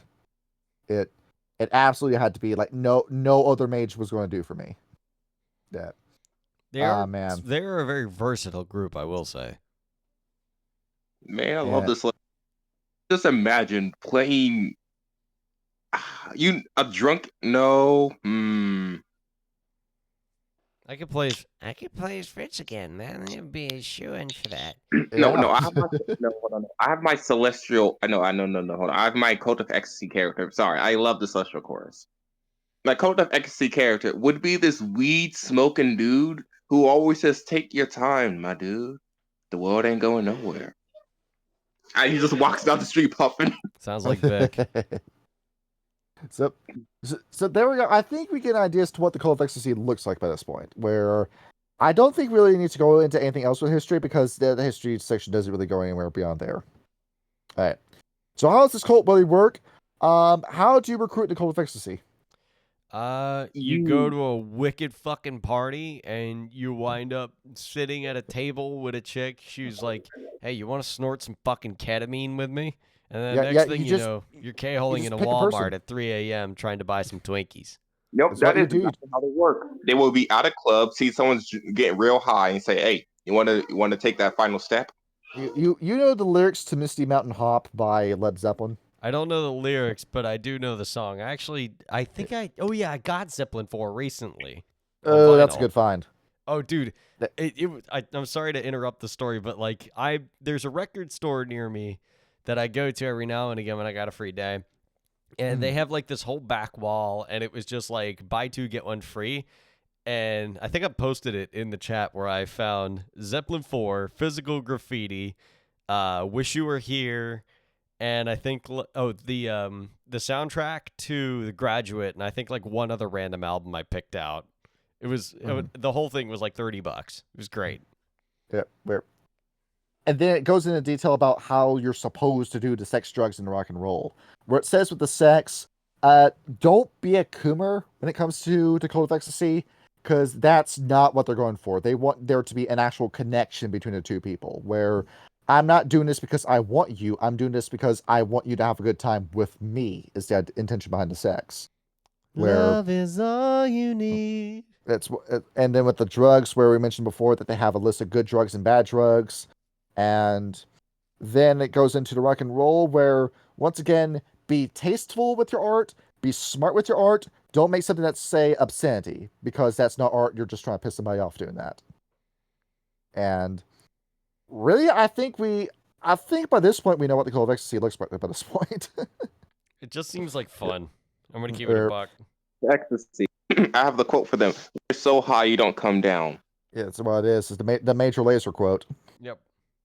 And like, you have camps and you have sex and everything, but I honestly feel like if you are going to categorize the Cult of Ecstasy, that honestly, in my mind, takes away from the cult. Where, like, you don't really need to categorize this. Where, you get an idea as to what this group is. Okay, if you're going to break down the objective into other objectives, that kind of distracts from the point of Cult of Ecstasy. Where, with World of the Apocalypse, it makes sense, because the key conflict behind World of the Apocalypse was tribalism, where none of the tribes can really get on the same page with each other, and their own ideologies are going to tear each other apart after the greater threat of the apocalypse is gone. Because after all, you can't live in a peaceful world if the Red Talons exist. Because the Red Talons, by their nature, are going to try to destroy humanity. Hold your horses right there. The Red Talons were correct, and I stand on that fucking hill. They were correct, but you're not going to have the tribes are going to get along with that, because what are the Fianna going to say? What are the Bonars going to say? What are the Children of Gaia going to say to the Red Talons after Apocalypse is over? But I'll say that normally you do stand on a hill or on a heel. Yeah. Well, it's a mountain in my case. A mountain of human skulls, but my point is remaining the same. But the Celestial Course, and I'll say this here. No, fuck, I keep saying Celestial Course. You got the God energy going on with you. Anyway, the Cult of Ecstasy would be one of the few organizations that wouldn't start anything, but because, being a mage means you have to be absolute in your ideology. You can't have people that oppose your ideology around you. Yeah. So eventually, the Cult of Ecstasy would got consumed and destroyed. Which is why I think it's just an issue with the revised book, because it wants to break it down to other categories around, like the old, like the Indian traditionalist Sahajia, where once again these are blasphemers guys, these are heretics guys. This isn't really anything to respect.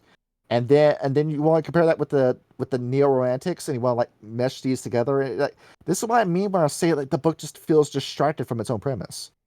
And because I like to say, but this could be taken in such a type of way, but it has canonic connections to such a real world group, and this is what pisses me off. All right, well, they be completely fine trying to bring in real world topics or how it can be connected to offend one group in real life. This is the same argument that I had with who is it? When I still remember the screen names, like Andre Nagangrel, when I during the brief moment I was in the Rich Cross the internet server, where they're saying, oh, like werewolf is like racist, blah blah blah, because it's like got too many national identities. I don't care about the national identity, dude. I care about the ideas themselves, not where the ideas come from.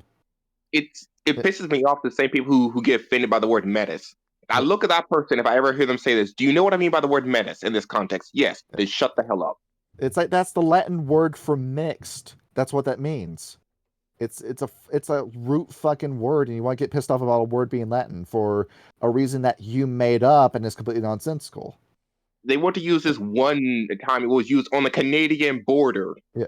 And you say that word differently too. You say it Métis when you refer to that group. Yes. You know what I mean by the word, and the word is completely, and the word's meaning can be very evidently applied to this situation. Why are you trying to bring matters into this? And this was my massive fucking issue with Werewolf Den, is that you're actively being deceitful by talking about this, and I wish you would just go ahead and shut the fuck up already. But Yeah. jokes on you. I've already fucking laughed at you in views and subscriber count by this point. But my point is, at the end of the day, it's something that irritates me. You know, this is a video game, and this is and when I say, hold on, I have to clarify this here for the people in the community that may hear this. When people play games, I understand you don't want. Okay, say you play in a game. There's a difference between there's a difference between using real word slurs and using something that could be implied as offensive. There's a difference. That's what it is, and then you're actively using your rhetoric in a harmful way, where you're trying to twist the meaning of what was being said to fit an ideology that you have. Yeah. Yes. If I say a word that could be loosely connected to offend one group, you're reaching. That was the core motivation for us making this channel, because I just got so infuriated and livid over what Amelin and Porter were doing. Yes, if you have to explain and go on a giant tangent, or a tangent to connect it, how it could be offensive, then leave the group. It is funny how this sort of ties back into the Ten Commandments. It's something biblical. Thou shalt not use the Lord's name in vain. A lot of people think it's just you don't bring up God in casual conversation. Like if you say, God damn it, that's not using the Lord's name in vain. What that actually means is using God for selfish or nefarious means as a method of gaining power or control over other people. Using the Lord's name in vain for ill purposes against other people. And you can do that not just with God, you can do that with anything. And that's why you see a lot of people trying to weaponize and utilize culture against one another. That's where this whole culture war bullshit came from, is trying to use some widely grasped concept and then twist it and mangle it for your own purposes. And all it does is seek to divide us over something that was ultimately made to bring us together. And the more that we do that to everything else that exists in the world, the worse it's going to get for everybody else who just wants to enjoy the game. Like, yeah, you're allowed to have these, risque topics hell, in Appalachia, we're about to kill a group of clan members. Why? Because, well, it's, they were corrupted by the worm, and now they believe all of this disgusting, hateful rhetoric. So let's go shoot it. Hell, Wolfenstein, you spend the whole game shooting Nazis. Why? Because we know Nazis bad because they lost the war and they killed millions of people, so we're allowed to kill them. Fine. You don't need to look that deep into it. It's not a, what did he mean by that? You don't need to be that guy. You don't need to hand everybody your media literacy card whenever somebody tries to, whenever somebody tries to make something new and original that has risque topics in it. Which is what gets me with the whole saying, I'll defend your right to say something without agreeing with what you have to say. Because I feel like there's a flaw in that too. Because what happens if someone's saying something that's obscenity or actively hateful or harmful? Well, then you have to combat that, don't you? Well, you're allowed to say hateful and wrong shit, but just know that everybody who knows better is going to tell you that. It's that some ideologies and some ideas just need to die and just need to let go of this stuff. For example, here, in the Sabbat vampire game that Johnny runs, I'm a character in there. I play a bald-headed racist skinhead. Yeah, I'm playing a literal skinhead. There it is. And yet you tend to be, ironically, in some situations, the moral majority of that group, even though you're following a path. Yeah. Yeah, that is kind of funny to think about, actually. Yeah, I'm more comfortable saying that because I'm a black dude, but that's just me being the black. I mean, and you're not doing that to glorify the ideology. You're doing it because you're mocking the tropes behind it. Meanwhile, oh God, no! I do it because it's funny. Yeah, that's true. Meanwhile, I am playing Kendi Masimba, a well-traveled individual from the Republic of Congo, who after discovering that he was Garo, decided to fight the worm everywhere else to defend his homeland. And I play him as, even though a bit snide, a very intelligent individual. He speaks multiple languages, has a lot of experience traveling the world. I try to play him as respectfully as I can. Like, quite literally, when I started playing the character, I have a friend of mine when I was working in retail who was from Tanzania, and I would ask him, like, does he know anything about the Congolese? And he's like, well, actually, he's like, I'm more familiar with Tanzanian culture, but I know that my father actually, during the Congo War of 1966, actually helped, smuggle through and shelter hundreds of refugees from the war. And when my father passed away, they came to us and helped pay for his funeral. Like, and I learned something from that. So it was a neat experience, doing that. It's the same thing when we eventually get around to doing Rage Cross Miami. The character I'm playing as Nozomi Nishiyama. I'm doing the Japanese voice with it, but I'm not going to do like Junichi Takayama from South Park or anything. I'm doing it because that's how actual Japanese people that learn English talk. Like pointing out that, they're talking like that's not what you're supposed to do. Instead, it's like how you pronounce the letter H differently, how you pronounce the letter S and L is differently. Where that point out that kind of stuff because I want to treat that character as like more realistic, where he's a guy that came from a land where there's money everywhere, and he's come over to see if he can strike out in America, dipping his fingers in two different toes, making him feel more like an outsider working his way into a circle is what my intention for Nozomi Nishiyama is. I am excited to see how you play him then, because like he's going to be a Setite as well. Yeah. So that's going to be an interesting character. The intelligent kind of Setite. He not is an incorrigible bastard, but he is also very, very, very clever and very, very. Actually, more to these ideologies than just the basic version. Liberals. Yeah. It's what we mean here. So in short, like the whole thing about this is that the surest guarantee of successful characters are just well written and interesting. They don't even have to be relatable. Sometimes they are, sometimes they're not. But if the character is well written and takes good regard for who they are, where they came from, the cultures that surround them, then you don't really need to worry about being offensive. If you know that you're doing your due diligence to make the character as believable as possible. Where I think we're getting off topic here. We're still talking about the Cult of Ecstasy, I think. Now, before we go into... I feel like that's it with the Cult of Ecstasy, because I feel like we understand by this point how this group operates. And don't think that these guys are harmless. No, they can fight, but they do it more to defend themselves than actively going out. They don't hunt for the Nafandi or the technocrats. They just defend and retaliate when something defends them, is what, from my understanding from what I've read. Where... Well, I mean, that or... As we saw in Rage Across New York, because of time, the Cult of Ecstasy make excellent support role characters.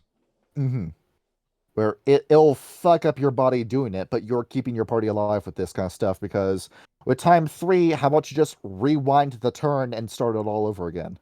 Yeah, that's what it is. Where you haven't read part 7 yet. There's a stand in it called Mandem that does exactly that. He rewinds time by 6 seconds. I thought that was Zawardo. No, the world stops time. Oh. But think of like same thing with like JoJo villains, just being able to play as that, like stopping time, rewinding time by 1 hour, rewinding time by 6 seconds, fast forwarding time, skipping time, that kind of stuff. Yeah. Where it's going to be very fun mechanically to play as. I'm sure you were very much enjoying playing as Freya Sanders in New York. It was very fun, because after I put her in the game, then fuck it, I can just make combat as daily as I want, and you'll still be able to come out of it. Because we have a respawn point, basically. That's what you got. Where we had Grim die 3 times before we brought the Ferris wheel down on Burst Bruiser. Yep. Yes. Now, real quick here. That was only in Johnny's game when he to the rules of paradox. No, reversing time. No, she was suffering paradox. She's almost. Wait, it was a couple of times actually. Yeah, like her heart stopped twice during the game because of what she was doing. Yes. Yeah, no, that is very deadly, and that was only worked because there was no other mages around to capitalize on the mage getting hit from paradox. And Malkav didn't think of summoning a paradox spirit, which could have ended that immediately. We talk about, people like to talk about how powerful mages are, but if you look at the rulebook, there's plenty of creatures in the rulebook that just says, no, you can't use magic anymore. Fairies. Just encounter a fairy. Yeah, no, I'm not joking. There are paradox spirits who just says, magic can't hit this creature. There it is. Well, I believe I create a visual representation of one. Let's see here. Let's see what we got here. Because when I bring up Paradox Spirit, oh man, this is like kind of off topic, but I just want to. I like this picture, but I don't know when I'm going to use it. Let's see. Let's just go ahead and let's just drop it in usual chat. I think Yeah, whenever I eventually hear Paradox Spirit, like this is what comes to my mind. that makes a lot of sense in all honesty. And because your word paradox spirits look like whatever the paradox board happens. Say you or a witch, and you hit paradox, a demon will come by and say, "Haha, it's time to pay back your deals." Or if you're technocracy, your gun explodes. And what does it look like when Paradox hits you, Kyle? That I actually could not tell you. Let's see, here it is. I'm getting a picture for you. If you don't wish for JoJo's Part 7 to be spoiled for you, close your eyes in 3, 2, 1. You literally just atomize. Yes. That's what that looks like, where you break down on an atomic level and then just explode. Just radiation sickness, but more advanced. Yes. And I think we're good on this. You want to go into named characters? Because this is something I'm excited for. We do have some very interesting but- characters in this. Now, before we come up with Shazar, I'm saved the story for this point, where during the late 19th century, there was this period where what remained of the Archmages looked over at the Cult of Ecstasy and said, "All right, guys, we need to do a meeting." They called 150 different mages over for this and said, "All right, guys, you're not following the Code of Ananta. You're just smoking and drinking to please yourselves. We're not going anywhere as a group. We're not making any sort of progress. The Ascension War is going on. We got fighting the Fondi guys." And they were having this massive argument with each other. But everybody was smoking marijuana while they were having the argument. So in the pot cloud that formed over the argument, Shazar brought himself back into existence in the marijuana smoke. And then he talked for hours and hours about how we need to stop hating each other, that this kind of argument would have resulted in the entire Cult of Ecstasy collapsing as a faction, that you need to love each other and you need to make peace with each other and quit trying to tear each other apart over you thinking you got slighted by the other person or you're not doing enough. It's through love and joy that we will mass ascend, not through hatred and violence. And then he went around to every individual member at the meeting, and he blew the marijuana smoke that made up his body into their faces and got them contact high. And then he flew away to never be seen again. And then all the other mages looked around and said, "You know what? You can do the Code of Ananta if you want to, but if it's stressing you out, man, you don't really gotta do it, man." And they, "Come on, man, I love you. I love you too." And like they all just went home happy after that. Gay Magic. The moral of the story is that you need to start smoking weed. Yeah, that's one thing about the Water Darkness. No matter how innocent or how well the group wants to do well, time and entropy eventually ruins the idea and the original concept. Which is where the worm comes into play in all this. Yes, the worm is the embodiment of entropy. Yeah. Where the world's coming over and he's going to kill the high and get us all pissed off. Yeah, it's like one of the end time scenarios for Mage the Awakening. When a marauder, let me make this quick here, a marauder kills the concept of death. Yes. That won't get rid of the worm. The worm is entropy. Yeah. Well, basically, what you just said is you won't never die, but you will decay for all eternity. I helped the world. You gave the Defiler Worm a blank check to do whatever she wanted with reality. Yeah, you basically just said infinite entropy. Yeah. And for some reason, we have no visual representation of Shazar, even though he's the most important character in the Cult of Ecstasy. Yeah. I don't get it. I don't get why some characters just never get pictures.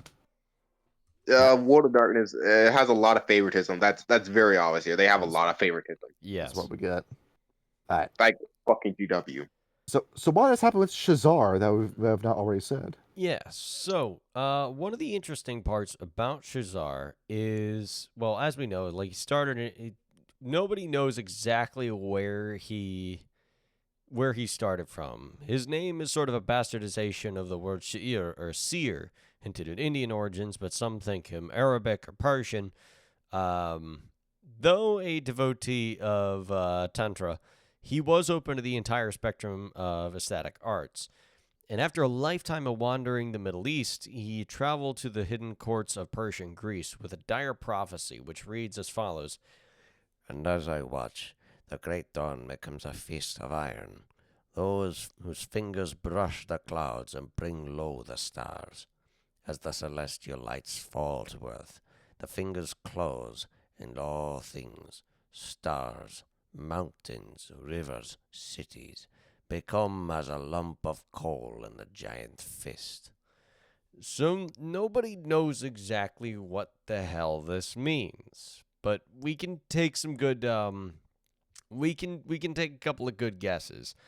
But what we assume he means is the Order of Reason is going to try and make the world a small enclosed place, as Shazar is among the first of the ecstatics to truly take the Order of Reason seriously. He also traveled with three birds that guarded him, a fiery hawk, and then two male peacocks. These familiars, Adamu, Kaba, and Katishtu, all watched over Shazar's acquaintances, quote, with almost human assessment. Though many Europeans considered them demons, Shazar's companions often saved innocent lives and battled the monsters in the street. The seer himself considered hashish to be his finest weapon. That was his magi foci, was hashish. Which, as we all know, if you try to smuggle it out of Turkey, you wind up like that. You wind up like in the movie Midnight Express. You're hoarding all this good stuff for yourselves, guys. Come on. Basically, although some say, actually, funny story that the book mentions about this. Tales speak of the Convention of Malach, when a horde of bandits were stopped in their tracks by clouds of smoke and words of peace. Shazar prophesied from morning until late afternoon. When night came, the bandits joined him around the fire, then left the next morning without incident. And like many ecstatics, Shazar just kind of disappeared after his disciple Akritis was accused of cowardice. After a long meditation, the seer shut himself in his tent and was never seen again. By 1480, everyone agreed that he was gone forever, though history speak of his appearance in the clouds of Jambo in 1867, though most ecstatics consider that a myth.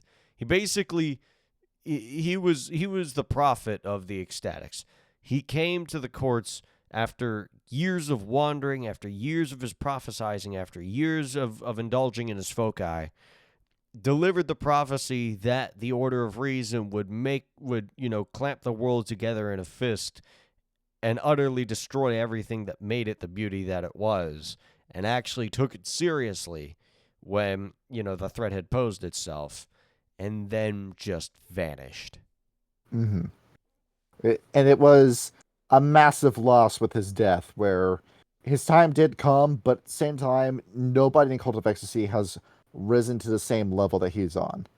And it's like Clytal Puck with the Stargazers, where you can feel the void of his absence, and nobody has risen to the occasion to fill that void just yet. Well, they keep trying to get him to come back, which they don't know if they're ever going to. Maybe he already ascended, and he's just waiting for you to join him. Nah, it seems too easy. Anyway. Guys, I'm having the sneaker party. I'm currently at the table with Jesus Christ. Come on, guys. What you waiting on? I don't know. Is Jesus like Celestial Chorus in this game? There it is.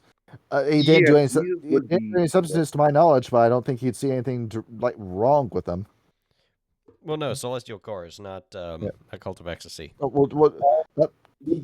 wasn't a member of the Celestial Chorus. He was a guy that was just beyond their comprehension by this point. Yeah, no. Here in the world of darkness, here, every splat said when they looked at Jesus Christ, they said there's one word. What the fuck is that? And eventually, it came across the Demon of Fallen that yes, indeed, he's a son of God. Wow, damn! Just prove my fucking ID, my fucking theology. Why don't you? Yeah, your Demon of Fallen. Let's look here. As much as people want to keep saying have your own ideologies, the world of darkness is generally follows the Christianity. This is a very Christian game in all honesty. It is actually. Yeah, what you expect? It was based in America. Yeah. Anyway, So you're So gonna sit there and complain, like, why does this have so many Christian themes, motherfucker? I don't know where was this written? When was it written? it does. I don't know, but it does Sorry, help but go that the Bible was one of the greatest works of Western literature ever produced. Well, So you look at it, and there's some genuine wisdom, and you can get out of it. Where even if you're not looking at this religiously, it still tells a lot of stories from the human experience. yeah, that's the most important thing, really. Mm-hmm. Anyway, so we go from this great prophet of the ecstatics to a guy with a Ozzy Osbourne song written about him in the 1980s. Mr. Crowley. So, This is but before you start, this is the same man that tried to inseminate Ashley Sturbridge in a Tremere book. It didn't work.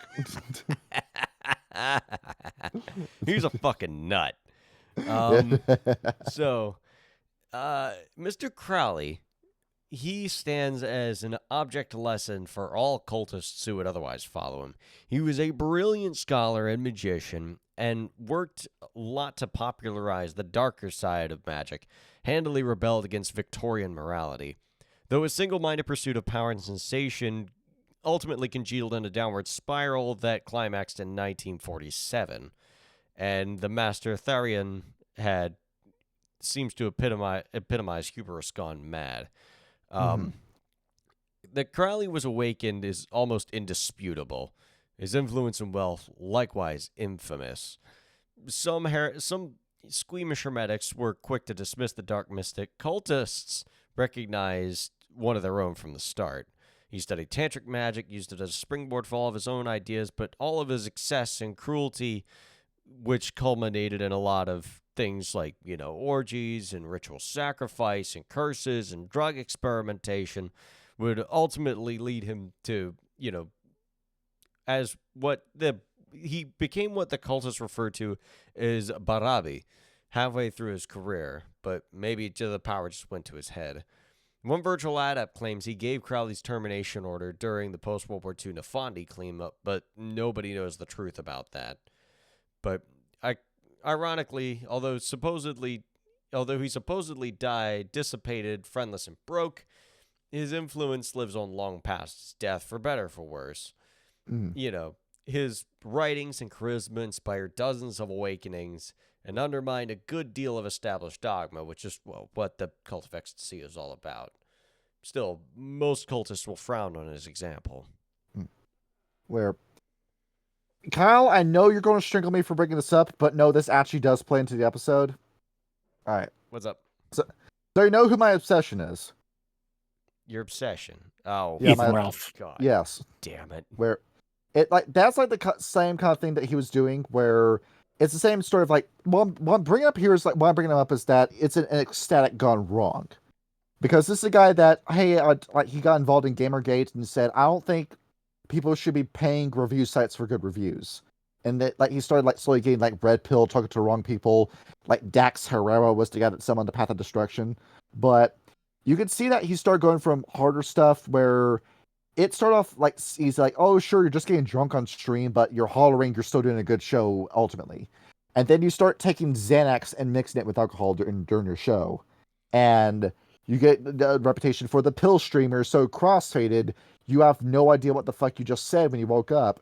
You start abusing yourself on all these different substances, and the guys that give you other substances like Dax Herrera, Nick Fuentes, and all these other neo-Nazis have realized that you're a puppet because you've gotten yourself addicted to... You formed a dependence on alcohol to a point where if you were to quit it, you would die. And Xanax is a motherfucker to get off of, dude. Where I don't want to get too personal, but that pill's affected our family, and I've got personal hatred for it. But, so this is what happens when you go into the bad drugs. You start thinking, oh, don't you know who I am? I'm this intellectual. I'm Aleister Crowley. I'm the Ralph Mail. I'm Nick Nick Rekieta. And that you start getting high off your own farts along with the drugs that you're doing. And eventually you start going on this whole degenerate pipeline where nobody wants to be around you because whenever we're around you, it's not fun anymore. It's a fucking shit show to be around you. It used to be a fun shit show, but now it's a sad and dangerous shit show because you let your addictions get ahead of you to the point where you don't think you can do a show without the substances anymore. You've let it control you, and now it's just sad and dangerous because you're now a man at the end of his rope, lashing out in all directions. Because where's Ralph now? He's living in a shed in Merida, Mexico. This is a guy that was making $2,000 to $3,000 a night per show, 5 shows a week is what he was doing before. That's $10,000 a week, $52,000 a year. That's not bad. Yeah, It's not bad at all. that's less than what I make, but that's still not terrible. And now he's living in a shack in Merida, Mexico, barely scraping by with $400. And that's it. You know, here's the funny thing. Thanatos have a very, very quick cure for that whole saga he's got himself into. It'll be such an easy solution. See, I know what you're about to suggest. Oh yeah, I brought up the Euthanatos. Of course you do. I am a Euthanatos at heart. So, yeah, Crowley fucked up. Had some neat ideas, but fucked that's up. like the logical conclusion with a lot of modern day ecstatics, where you just lose control and then you end up like this. Yup. Yeah. Anyway, Yeah. I get to make so many music references during this episode. This is great. It is. There lived a certain man in Russia long ago. Except my throat's strong and his eyes are flaming. my throat's fucked up from screaming into a microphone at band practice today. So I was trying to sing "Monkey Wrench" by the Foo Fighters, and that bridge just shredded me. Anyway, so he was credited as we all know, as Russia's mad saint. Every form of vampirism, insanity, and venereal disease imaginable. Because he was technically a clergyman, there were some supposed links to the Celestial Chorus and the Sons of Ether, though most understand that he was indeed an ecstatic from the very beginning. He compelled women to abandon their virtues, czars to abandon their sense, and a young heir to heal mostly by throwing out the aspirin they were giving him, which, helped improve his hemophilic condition. Though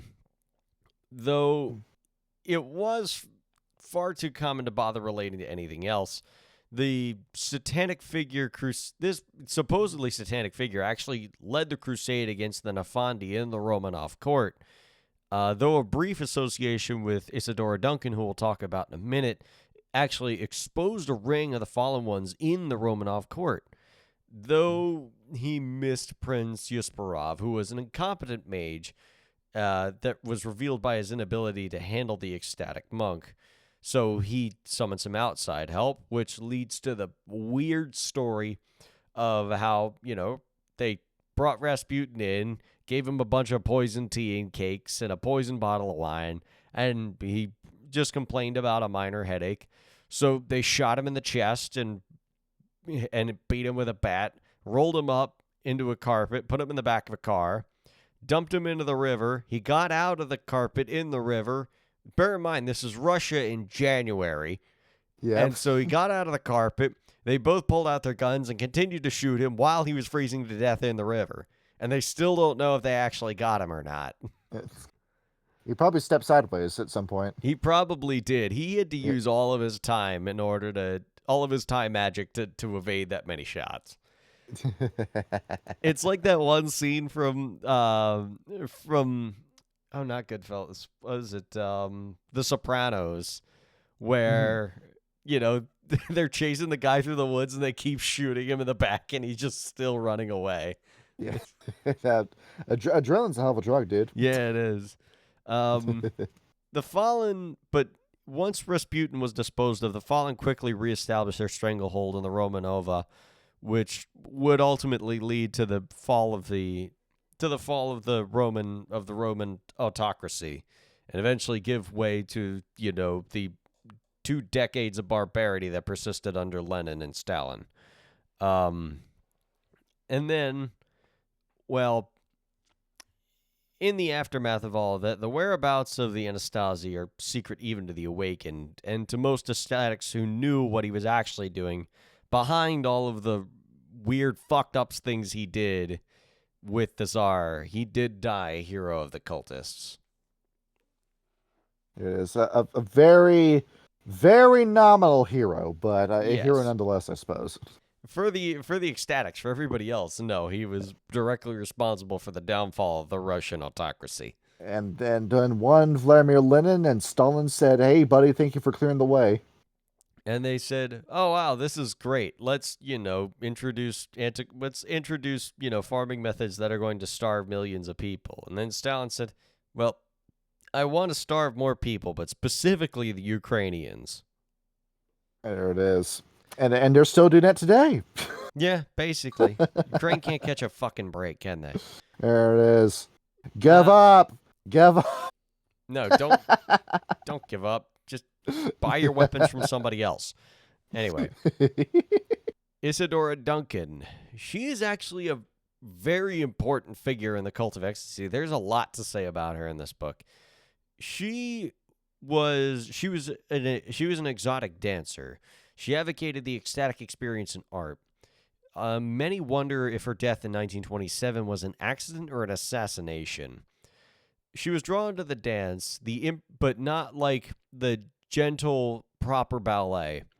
She was more enthralled by the improvisational ferocity of Hellenistic Greeks and Greek dramas, Greek performances. She believed that dance should be fluid, elemental. And upon her awakening, moved to Europe and met Jean Garochet, who was actually a well-known Nafandi hunter. They soon became lovers, friends, and comrades in the fight against the Nafandi. Isadora excelled at magic with her legendary charisma and stamina, as well as her grace and libido. And the sense of the Lakashim was very strong with her. She advocated strongly for a return to nature, the natural form of being. But all was going well until Garochet in his hunt turned Barabi, which I believe is the ecstatic word for marauder. He's gone turbo. What? He's gone turbo. Basically. Just want to make one out-of-pocket comment. Her nickname is NyQuil. Yeah. So seeing that her best friend and lover had turned to a marauder, she killed him and fled to Russia to escape the persecution of such action.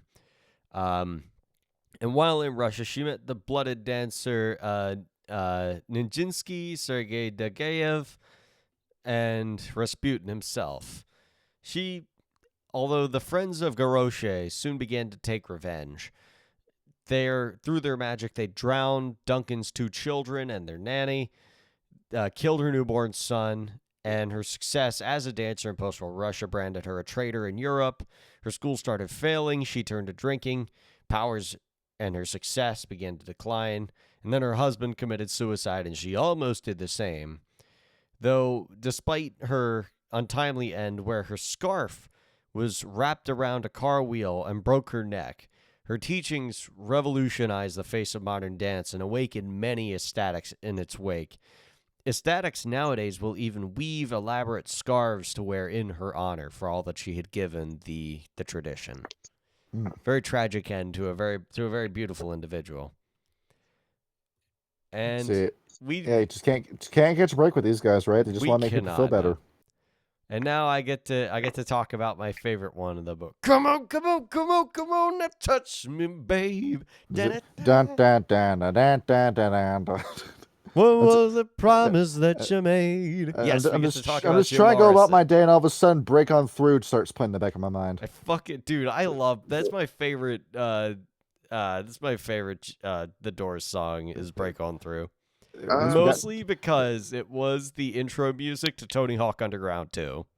I do have a question though. What? Have you ever seen the videos? And this is for the audience too. Ever seen the video of that one belly dancer who could flip coins on her stomach? That individual. Wood. Anyway, First of all, here that was just a simple notation of her skill. Calm down. What I tried to say, that's an impressive skill to control yourself to that degree. You go.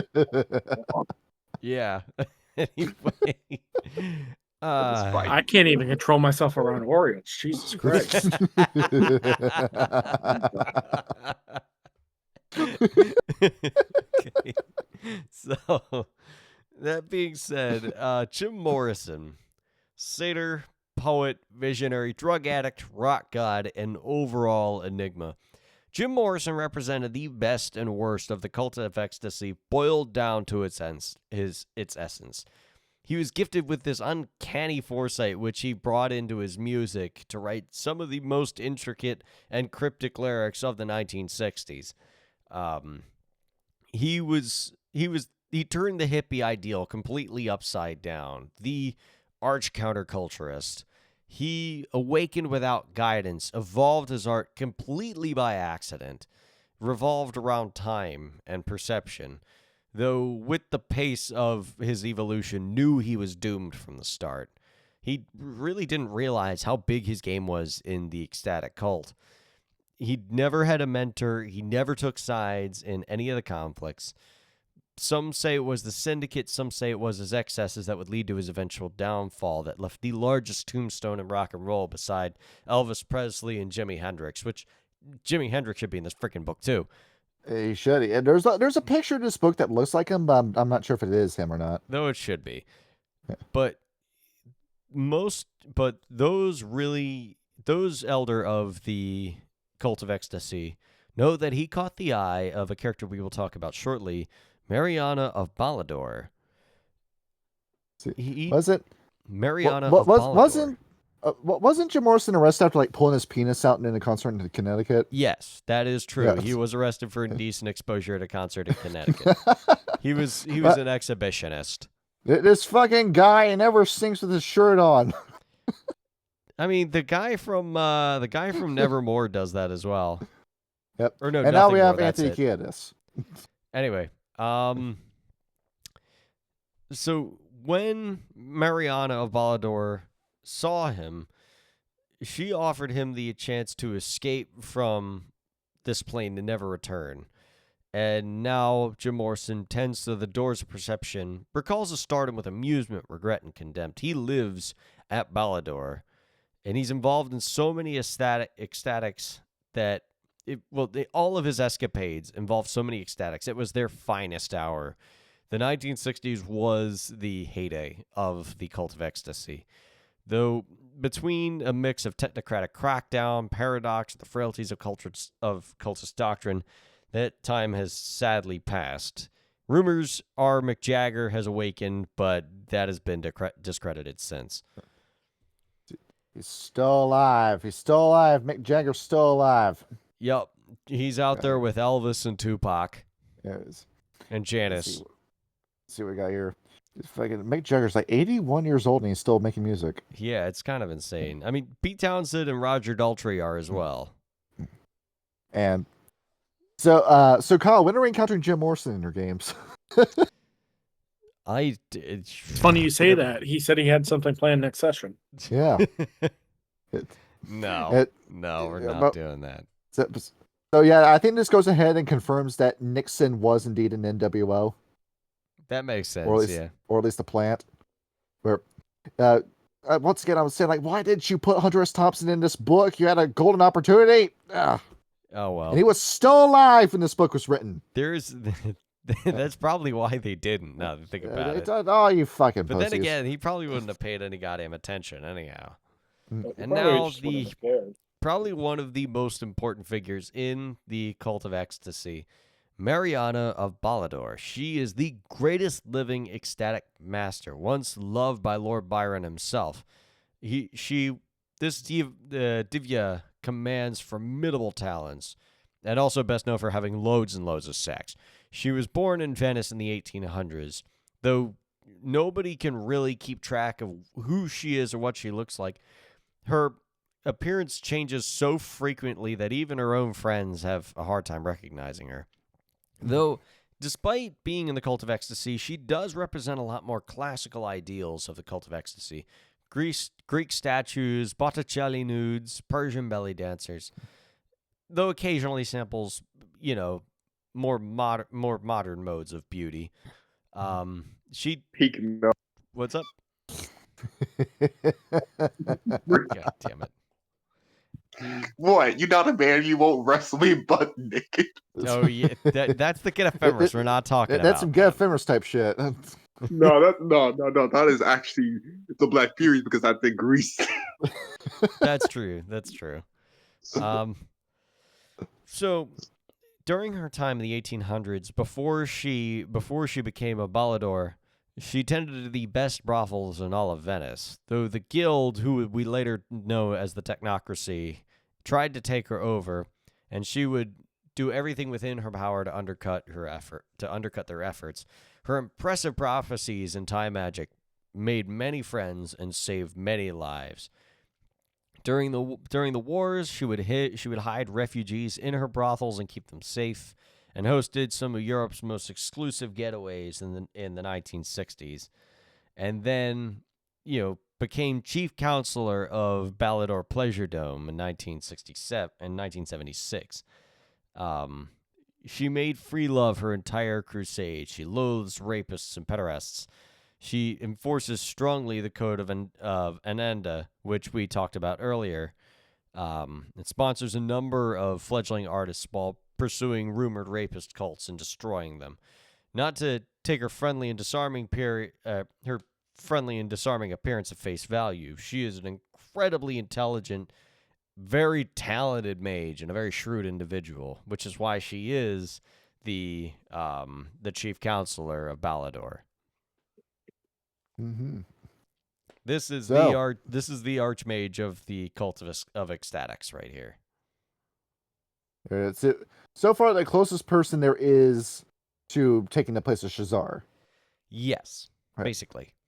So it's up to you, the storyteller, whether or not she rises to the occasion. Well, it depends on if your game takes place in Italy or not. Mm-hmm. Well, there's a lot of mages in Italy, along with the Giovanni. Along with the Giovanni. The Giovanni would definitely love to get their hands on this kind of stuff. So they can then kill her by who does it. Yeah, but No, it's the ugly. rape of a mage just sounds fucking busted. It is. You use your magic of entropy to make sure that you continue to live after death, but you have to deal with all the shit in the labyrinth now. Basically, yes. It is. Now, Ryan, let's get into the spellcasting. All right. So, yes. so Ryan, how does the spellcasting work? You just take a drug, basically, and then that's your foci. Now, which set was the drugs? Page 61 is the guy that's in the crop top striped shirt. Where Yes, okay. I can't tell if that's a man or a woman. So it's the person wearing that, but yeah, I'm checking this out. I think. Yeah, like there's like a curve over breast, but it might be a man chest. I don't know. And it was also curved down under too. Yeah, look at this. So femboy or woman. Like, I'll have you the viewer decide in the comments down below. Oh, yeah. Let me take this as a factor. The Cult of Ecstasy, all I hear invented twerking. It is. That And makes Kyle, sense. this is the picture that we're looking at. Ah. Right. Girls who like boys who dig girls and Here it is. Alexa, play Aerosmith. Dude looks like a lady. So I'm a little confused because all this says is adrenaline art body modification. Yeah, that's how you cast a spell. That's your foci. Oh, that's a spell focus. Okay. Yeah. That makes more sense. Yeah. I have an about this. Hold on. Go ahead. Hold on. Wait, hold on. It's a video. It's a video. It's a video. There it is. It's I'm sexy. not gonna put that on. It's sexy. See, I know. we gotta find a ripping and tearing. I'll post it later. All right, let's see here. So, with the drilling being a foci, does that mean that you, the mage, are your own foci at that point? Yes. You have to be. All you gotta do is take an EpiPen. Yeah, dude. You just gotta shoot this adrenaline straight into your heart, and you're going to cast magic. Oh yeah. So it is. Along with that, you see like the other focus out there, like art, body, but your tattoos, dancing, doing drugs, smelling stuff. Would scarring work? Because it's technically body art. Yes. Interesting. Right. If you want to be Victor Zaz and you want to like cut into your own skin, like do the tally marks, then I don't see why not. I don't see why it wouldn't work. And meditation is on this list. Well, guess what? You're a mage. You're already going to do that anyway. So Body modification, I'm guessing, is like piercings or the studs that sometimes people put in their heads. yeah, the art of joking as well. The horns. Yeah, you know what that is, right? No. Joking is the art of like capturing a bit of blood in your penis, while jerking it, and then you use that to stretch out the length of your penis. Why? Yeah, it's a cultural thing. All the men in Africa, if you want to know why the black dick is so big, it's because of the joking. That's what it is. What? And we as a people need to bring that back. I'm so fucking confused. It's I'm personally upset with that. Yeah. But then we got dance. I'm guessing like different types of dance. Ballerina. Can you imagine a mage casting magic by twirling around like a ballerina? Yeah. That they actually do that sometime in the book. They probably mentioned that. Yeah. That'd be sick as fuck. A mage casts a spell by shaking his ass at a mage. It's working. Yeah. Yeah. Hold on, what do you okay? My ass. You're casting a fire spell. You fucking fart out the fire. What the? Don't be disgusting. Obviously drugs. Freya was huge into drugs. But the blue sticker is what I was having her do the most, which was like offshoot acid. Like she was hallucinating the entire game. But she's done it enough to the point where she's able to control her hallucinations, so she's not losing her shit in the middle of combat. If you want to go the hippie route, you've got the incense. And then, again, drugs. Yeah, like meditation, music, anything like that, sensuality and sexuality. So yeah, this is what you get with Cult of Ecstasy. You have mages that have electric guitars that shoot lightning. Yeah, that kind of flavor. Didn't someone in Freddy's band have that use magic with magic? No, everybody in Freddy's band was all fairies. Oh, fairies. Okay. So, but it could work because we could have swapped it out and had them just be a stack sorcerers instead. And then sensuality and sexuality. So you can cast a spell through masturbating in this game. I'm not even shitting you. Yes, I mean, don't the Verbena do that? Yeah. Oh, the Verbena used the semen for the spell. It's like the act of masturbating is the spell. Well, the Verbena will use the semen too. Yeah, they use it. No, that like for the Verbena, it's just a means to an end. Like they just want the sperm, they just want the semen. That's it. I cast magic missile. There it is. Well, yeah, it is. That's actually scary. That's vile.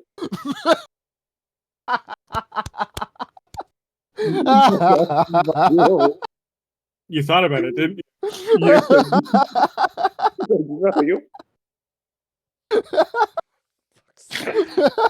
I'm sorry, Kyle. No, this episode's a shit show. Oh my god. And then you have technology as a focus where, I don't know, you have your Oculus Rift VR headset in the modern day that you can also use. No. You can cast a spell through the interspecies VR. Go on VR chat. I swear, it's good. Go on VR chat, everybody. No. That joke was too perfect for anyone to continue with. Yes. But I will say this in here. If you ever been on VR long enough, you will see some very unique character models. You download a game off of Steam, and now it's Hatsune Miku stepping on your face with a bare foot. You look at that. You look at that. You go. Hold on. The virtual adept goes on VR chat. Says, "All right, I got a Lopunny right here for you, boy." What? Yeah, you see that these two would have a lot of overlap with each other, right? Why is that in real life? Banish that Lopunny. No. And it also gets into here where it says, hey, you remember aura colors in Vampire? Well, guess what? We got more aura colors for you. Ryan, there's the list of mood ring right on the next page. Yes, the aura colors. I saw that.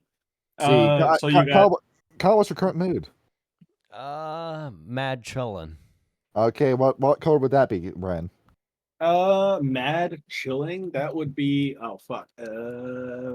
light blue. There we go. Right. Or does that say Cobra? Let's see.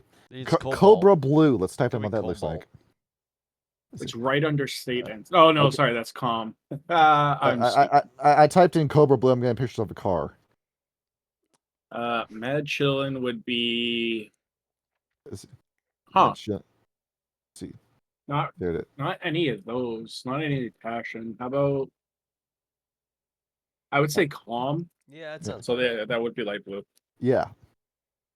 Yeah, no. If we start, no. If we now, you may when we ever finally talk about the Brotherhood, the shit. How's it go again? The Aztec Brotherhood, Akashic. the Akashic. Akashic Brotherhood. When we Yeah. talk about the Akashic Brotherhood, you're gonna see a lot of similarities, but they are vastly different in how they go about it. Yes. Mm. And Ryan, what other colors do we have? What? Ryan, he's asleep at the wheel, isn't he? No, I muted it when I shouldn't have. Yeah. Let's see, what other colors do we got? I'm feeling the love right now. What color is that? That is a deep blue. All right. Let's see. Hate. Which is one of my colors is black. All right. Joy. Hate. Joy / innocence is white. Let's see. Empathy and sympathy. Pink and rose. Grief. Grief is silver and gray. Lust. Lust is where is it? Or chart. Oh, dark red and purple. Let's see. Fear. Orange. What? Now, why is it orange? Just think. Oh no, never mind. That was yellow. We ran out of colors and it had to be orange. Had to go somewhere. I guess. What did Chinky look like? What do Fairy look like? They're all orange, of course. No. If you look at the aura sheet, it should say what Feyre look like. Let's see, well, they're not on this sheet, so we got werewolves, though. Yeah, they're not on this sheet. They've got werewolves, vampires, unshielded, Nefandi, yeah. Nefandi. There we go. What does a werewolf say? Intense colors. So it'd be an intense, if they're feeling depressed, it'd be an intense gray color. Yes. You go to the RGB color scale, you take the red, and you crank it all the way up to 255. Yeah. Yeah. Vampire would be more palish. So if they're a happy vampire, it'd be a pale white. Oh, that was a very, very bad example. God damn it. If they were, we'll say jealous or envious, it'd be a pale green. Yes. Green with envy, of course, makes sense. Yeah. Right. If they're frenzied, then the colors would be rippling fast.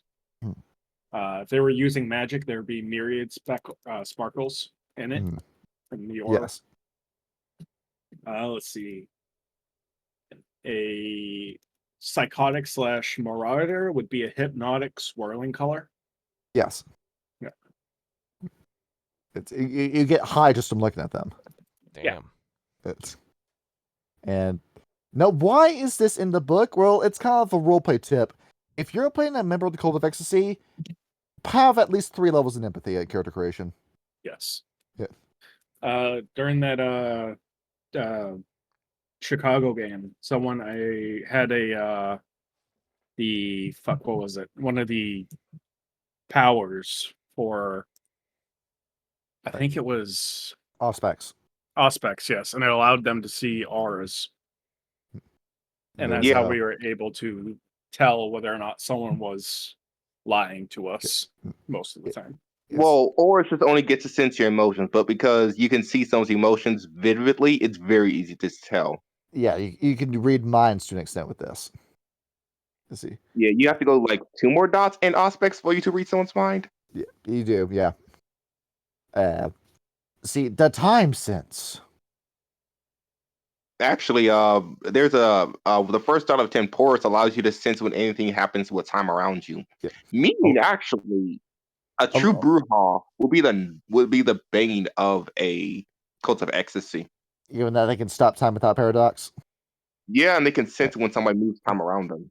And with time sense, well, you just take a sphere in time. Well, behold, you now always know what time it is. Yeah. Nice. Or you can just pick the merit. Yeah. That's also a merit. And there's a whole section in this book where it's like describing what the first sphere in time would feel like from an X perspective. Yeah. It's a 1 dot merit for vampires because time sense is useful. Yeah. And then Especially when trying to figure out when daylight is. It makes Yep. sense. Yeah. see here. I think we're going a lot of this. I think we go right into rotes and effects now. Yep. There are many different kinds of rotes and effects. I need to pause my music because it's way too Pick loud. the ones that you found the most interesting. The ones I found the most interesting were prolonged pleasure and pain, Prolonged pleasure and pain. What do I need for that? Dionysus' gift, and we'll call forth Zeitgeist. That's just 3 I took off the top of my head. Mm-hmm. And by top of my head, from looking at the first thing that appeared on each page. It's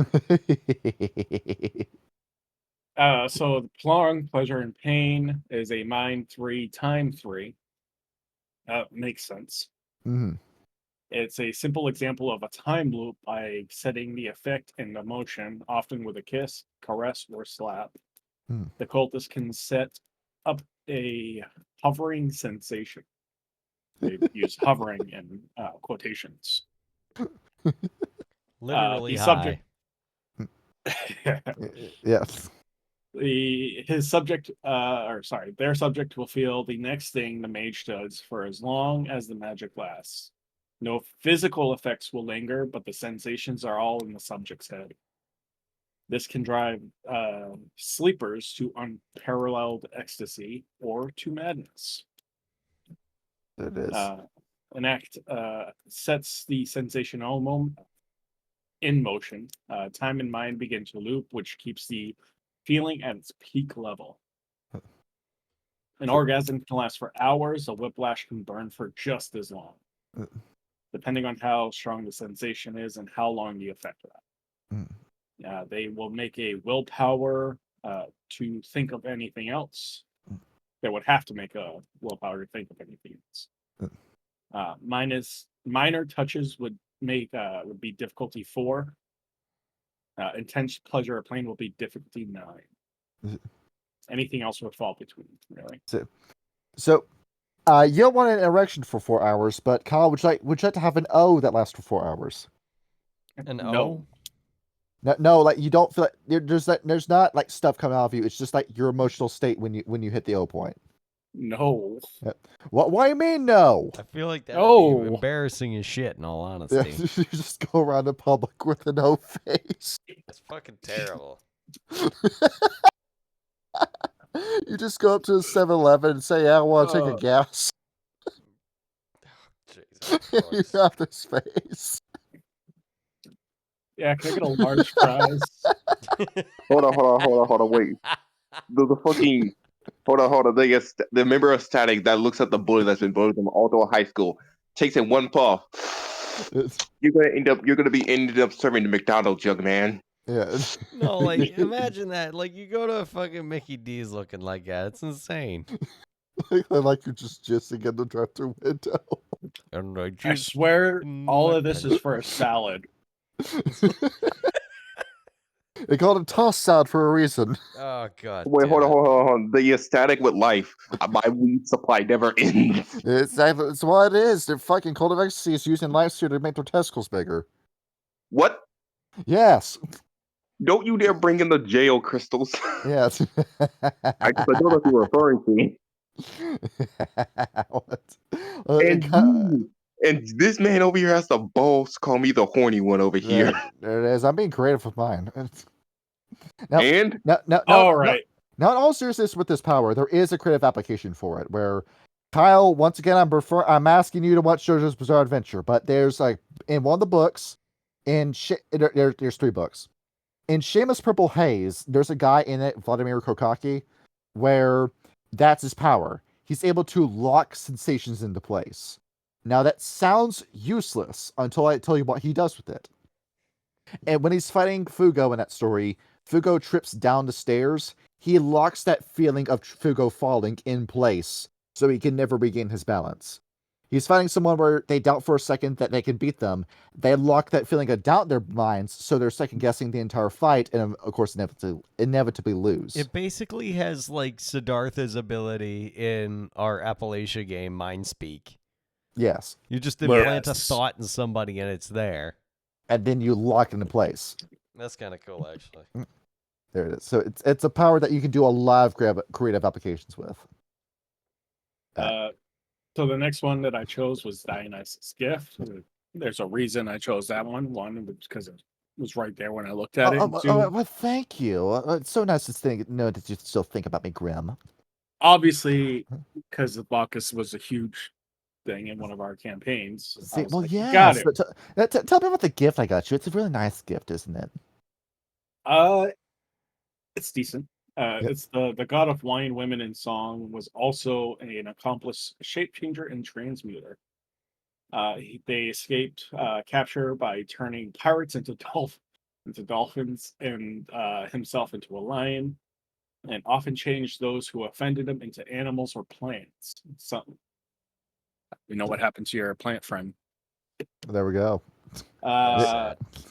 Some. Oh, Jesus Christ. There it is. Ecstatics, notably the Mine Maenads and the Fifth World Tribe, carry on Dionysus' legacy. These are various effects, work as a lesser shape change on animal form and perfect metamorphosis life spells. Oh, it is. Behold, It's a Schmuckhead, 4 or I'm 5 now life as well. Guru. it's also could be 3 matter or forces. Yes. So there you go. You want to quit playing Mage and play World of the Apocalypse? Well, now you can. Now you can. But you're no longer limited to one animal. You can be whatever animal you want. Yeah. Look here, mages are grand. They really are. But and I stand this on a fact here, and I will use Howard the Avatar, the air, Aang the last Avatar. Yes. No ability is useless. Hold on, no, actually, there are just straight up useless abilities. There are straight up useless abilities, but they're only as useful as you make them. Meaning, creativity and thinking throughout the ability itself, it will make the ability truly epic. Yes.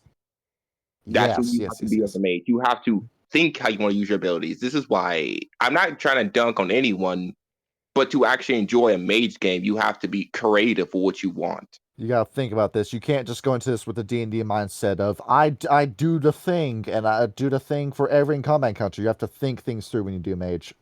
Yeah, because Unless you cheat like thinking- me and play you Thanatos. Gross. For example, you can't just as a mage just say, "So I hit them with a fireball," and I as a DM say, "All right, how do you cast a fireball?" And you just stand and go like, I chant." Because you can use forces for that, but you can also use matter or you can use entropy. Yeah, you have to be creative with your idea. You have to forethought. Yes. That's what mage is all about, and not So everyone I'm gonna can carry do a that on roll the of fly. quarters with me everywhere I go. Just Magneto people. It's Ryan, do you have one more spell for us? I do. It is called Call Forth Zeitgeist. Let's see. Call for the Zeitgeist. Tell us about it. Zeitgeist. The Zeitgeist. It's a 2 mind, 2-time, 2 spirit. Huh. If you arrange that, it could be like 2-time, 2 mind, 2 spirit. 2-time and bitch. Never mind. All right. Also known as Nostalgia. Nostalgia. Hello, I'm a nostalgia critic. Remember it so you don't have to. Yeah, there we go. Thank you. Yeah. This spell summons the spirit of an age so that others may experience it. Aesthetics often do this to make a point, bring someone the actual feelings of summer of love is infinitely more effective than it is simply telling about it.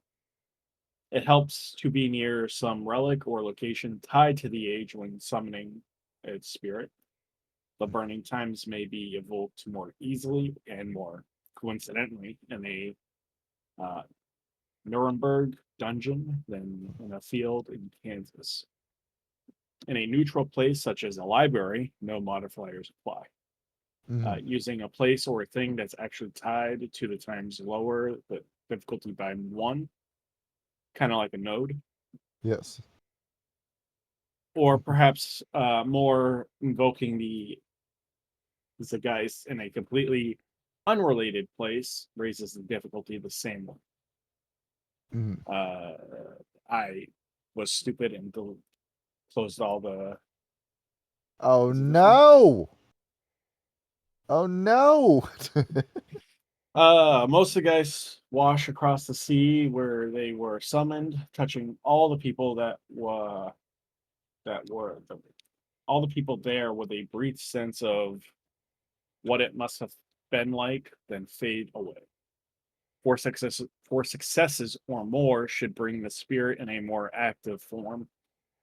The way a Zychus acts is up to the storyteller, but the summoner's state of heart and mind should shape the manifestation. Anything else? Nope. There it is. Yep.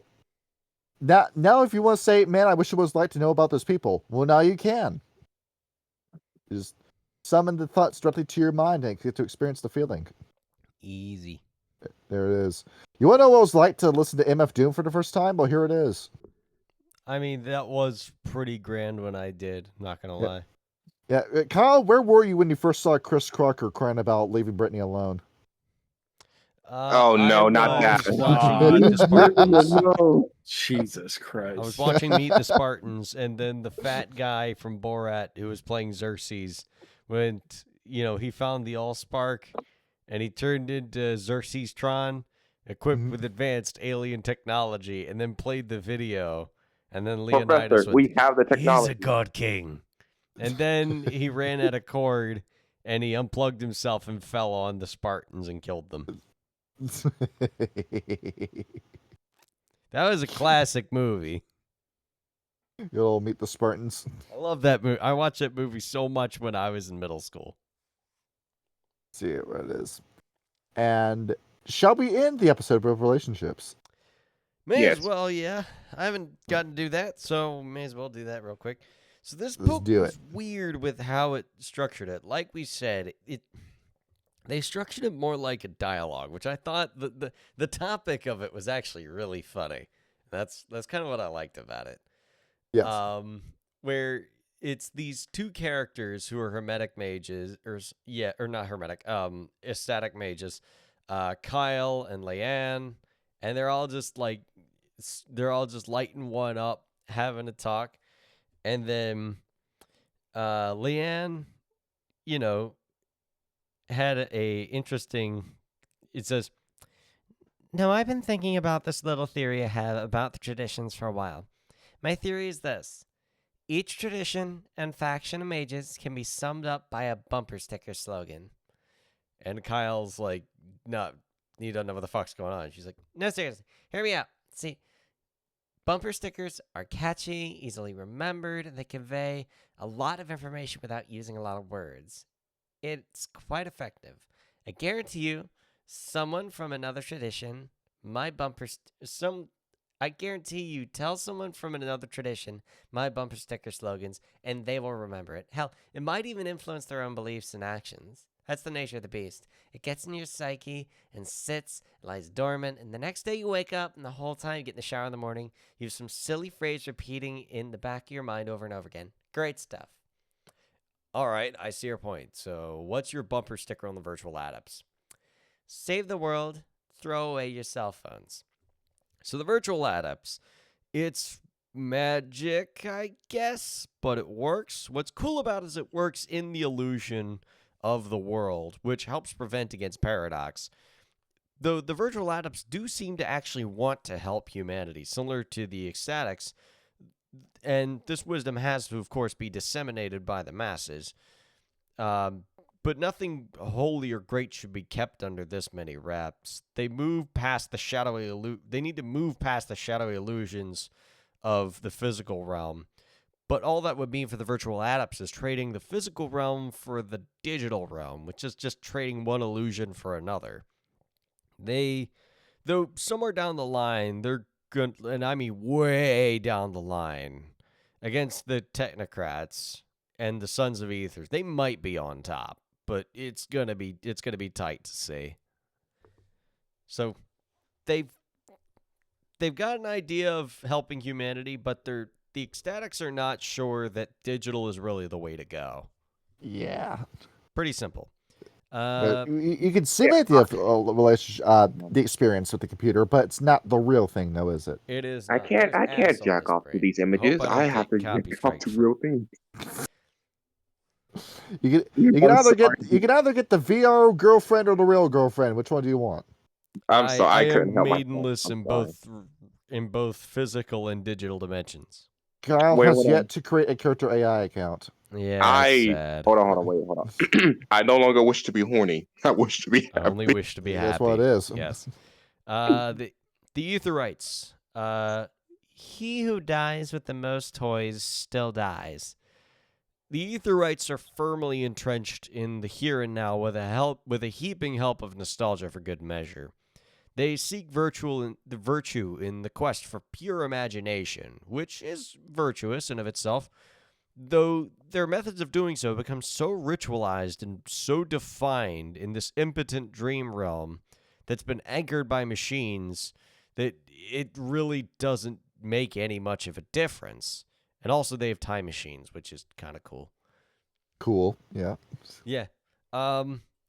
Celestial Chorus. Hey, King, we finally get to talk about it. My karma ran over your dogma. The Celestial Chorus and the Ecstatics are closely related and therefore very resentful of one another. The Celestial Chorus believes that there is this all-powerful one in the universe, and that it's shattered into a million forms, and they need to find what it is. They need to make everyone believe that they are isolated in space and time. But somehow they just make people feel guilty about it. They want them to repent and not be human, to deny ourselves what we enjoy. When the Ecstatics believe that the one the Celestial Chorus are referring to is humanity in of itself, and it needs to be healed. It can't be healed by selfishness. Though there are atheist choristers, Bacchanalian choristers, and Hindu choristers, and they acknowledge their multiple paths, just as there are Christian, Islamic, and even Jewish ecstatics. It's really the philosophy of what the one is and what needs to happen that separates the Celestials from the Ecstatics. At least in their opinion. Who? Yes. And the Hermetics. Good. Well, actually, no, I've already said the point before. We can go ahead and go into the Hermetics. My kid had sex with your honor student. I really like that one. That's a good one. Oh. They aren't a bad idea. Like, it's all about, mastery of the self. And, but why does a mage want to master themselves? Well, to liberate yourself. Ecstatics usually seek to gain little other than freedom. But when's the last time you saw a cultist throw fire or shoot lightning? All the Order of Hermes would be doing is perfecting the ability to rule over a charred husk of a world with how crude it is. They work within the system, but the system itself kind of sucks. Though it is a marriage of practical and spiritual practices, it's just not really something they would want to do, the Ecstatics. They just don't like it. It's kind of the world that the Order of Hermes has been funneled into by this point, because they're on the front lines with this Ascension War, where these are the people that they have to be by this point. Basically, somebody needs to go on the front lines with this. We can't all just stuff to the side and smoke, which is what the Hermetics see these guys as completely useless. Yep. Yeah. So, oh man. Basically, yeah. The Akashics, clap one hand if you love Buddha. Their main goal is to master themselves and then move beyond the constraints of the physical form. And the Akashics and the Ecstatics have had their conflicts in the past, but some of their methods are similar. Both want to focus on the perfection of the body, the mind, and the soul. Though a group of another tradition ran across some of the Akashics and then made their own tradition, the Al-I-Batin. Though the Akashics themselves, the Akashic marshals carry cultist sensibilities with them. Though instead of allowing yourself to indulge in the pleasures of the carnal pleasures of life, they attempt to kill or yoke the passions to control themselves. Most ecstatics see this as carrying an unnecessary burden. They're life negating rather than life affirming. They believe that they're basically holding on too tight is what the Akashics are doing. Where you could say that, where, oh, my life must be optimized. I must be living my life this way. If I'm doing this, I'm wasting my life. Come on, I got speed run this Nirvana trip, when it's actually saying, dog, just chill. Calm down. You'll get you there. have an entire life to do this. You don't have to do this today. Yeah, don't even worry about it, homie. Yeah. So, hey, fellas. Good to see you again. Sorry to barge in on your little, smoke sesh. I just wanted to talk to you for a bit. Yeah. I'd rather be over the hill than under it. The two traditions do actually talk to each other a lot, but for good reason. Without the Cult of Ecstasy, they would be at Barabi. They would have succumbed to madness a long time ago. The ecstatics help the euthanatos from bringing their work home with them, so to speak. They get so caught up in the karmic crusade that they struggle to maintain sanity. Easy. Don't be a pussy. Remember, we're doing this so the souls can fulfill the reincarnation manifesto. Their souls will return to Earth and live more fulfilled and better lives, and we'll do it as many times as it takes until it gets there. But there we go. God, as many times as it takes, right? I fucking love, just the concept of Gertie. I'm so excited to play him someday. You also have, say, the Cult of Ecstasy looking at these guys and saying, well, we could have had these guys live go somewhere if you just left them alone and let us get to them first, but then you killed them. They weren't going to go nowhere. Trust me. You gave them one hit of that shit, they would be addicted to it forever, and then we'd have 2 reasons to kill them instead of 1. There it is. Yep. You just Me, put this had guy 8, and they were in this magazine. It'll get his life back in order. You're not going to get your life back in order with weed and booze. Trust me. Anyway, Verbena. Compost happens. They're good at looking at things from a biological perspective. They understand that all the world is capable of pleasure and pain. All things die. Nature is cruel. Shit happens. The ecstatics do acknowledge a bit of legitimacy in some of their methods, but the Verbena seem to have fallen in love with mutilating themselves. If the traditions go through life with both eyes open and the technocrats with no eyes open, the Verbena are blind in one eye. They just don't know what the hell to make of them, really. There it is. The Dream Speaker. What's up? They're not alone. I don't know what to make these guys either. I've been trying to wrap my head around this fucking faction. I don't get it either. It ain't gonna work. Native Americans discovered America. So we fucked over the Native Americans. Like, irrevocably so. Ignored their culture, claimed their land, their right to live, and their religion, and their heritage, and their art, and their magic. We fucked them over. And the traditions in doing so threw a whole lot of spirit magicians, they threw a whole lot of spirit magicians together and allowed themselves to be called a tradition. Hell, the Hermetics tried to claim each individual house of the Hermetics as their own traditions. The Dream Speakers have a whole lot of magic that the West has no idea about. They're varied in all of their different forms and the natures of spirits, and though they have very similar methods to the ecstatics, their unique connection to the land and the culture of the Native Americans with their theology and their heritage offers a lot of unique benefits. So, yeah, we fucked up. You fucked up, and now these guys are in a horrible position that they will never fully recover from. Basically, the Order of Hermes. They're bastards, but they might save us. They're cool. Whatever. Yeah. That's literally all the book says on it. Yeah. Hollow ones. The Order of Hermes too, like just being on the fucking front lines all the damn time. Yep. The hollow ones. Don't blame me. I didn't vote. They're technically ecstatics, but not ecstatics. They don't really get a say in anything, and they don't really count, but they have a place, I guess, in Mage Society. They just think of the ecstatics as dealers and fuckboys, and they think the world is alternately dead or dying. They don't give a fuck. And quite frankly, we shouldn't about the hollow ones, because who gives a fuck? Come on. Just get them the weed. It'll make them feel better. The ecstatics are trying, dude. Pass them the weed and need some. Pass them the green. Come on. Pass the ganj. Marauders. If you're close enough to read this, back off. In serious need of healing are these troubled people. Once rational, they were awakened violently, and the force of magic drove them entirely insane. They are schizo forces of nature. Get the fuck out of there. You don't need to deal with that. Then the Nefandi. Mean people suck. They are sickos par excellence. They don't just worship death, they are death. They seek to destroy everyone. Either kill them or get the fuck out of Dodge.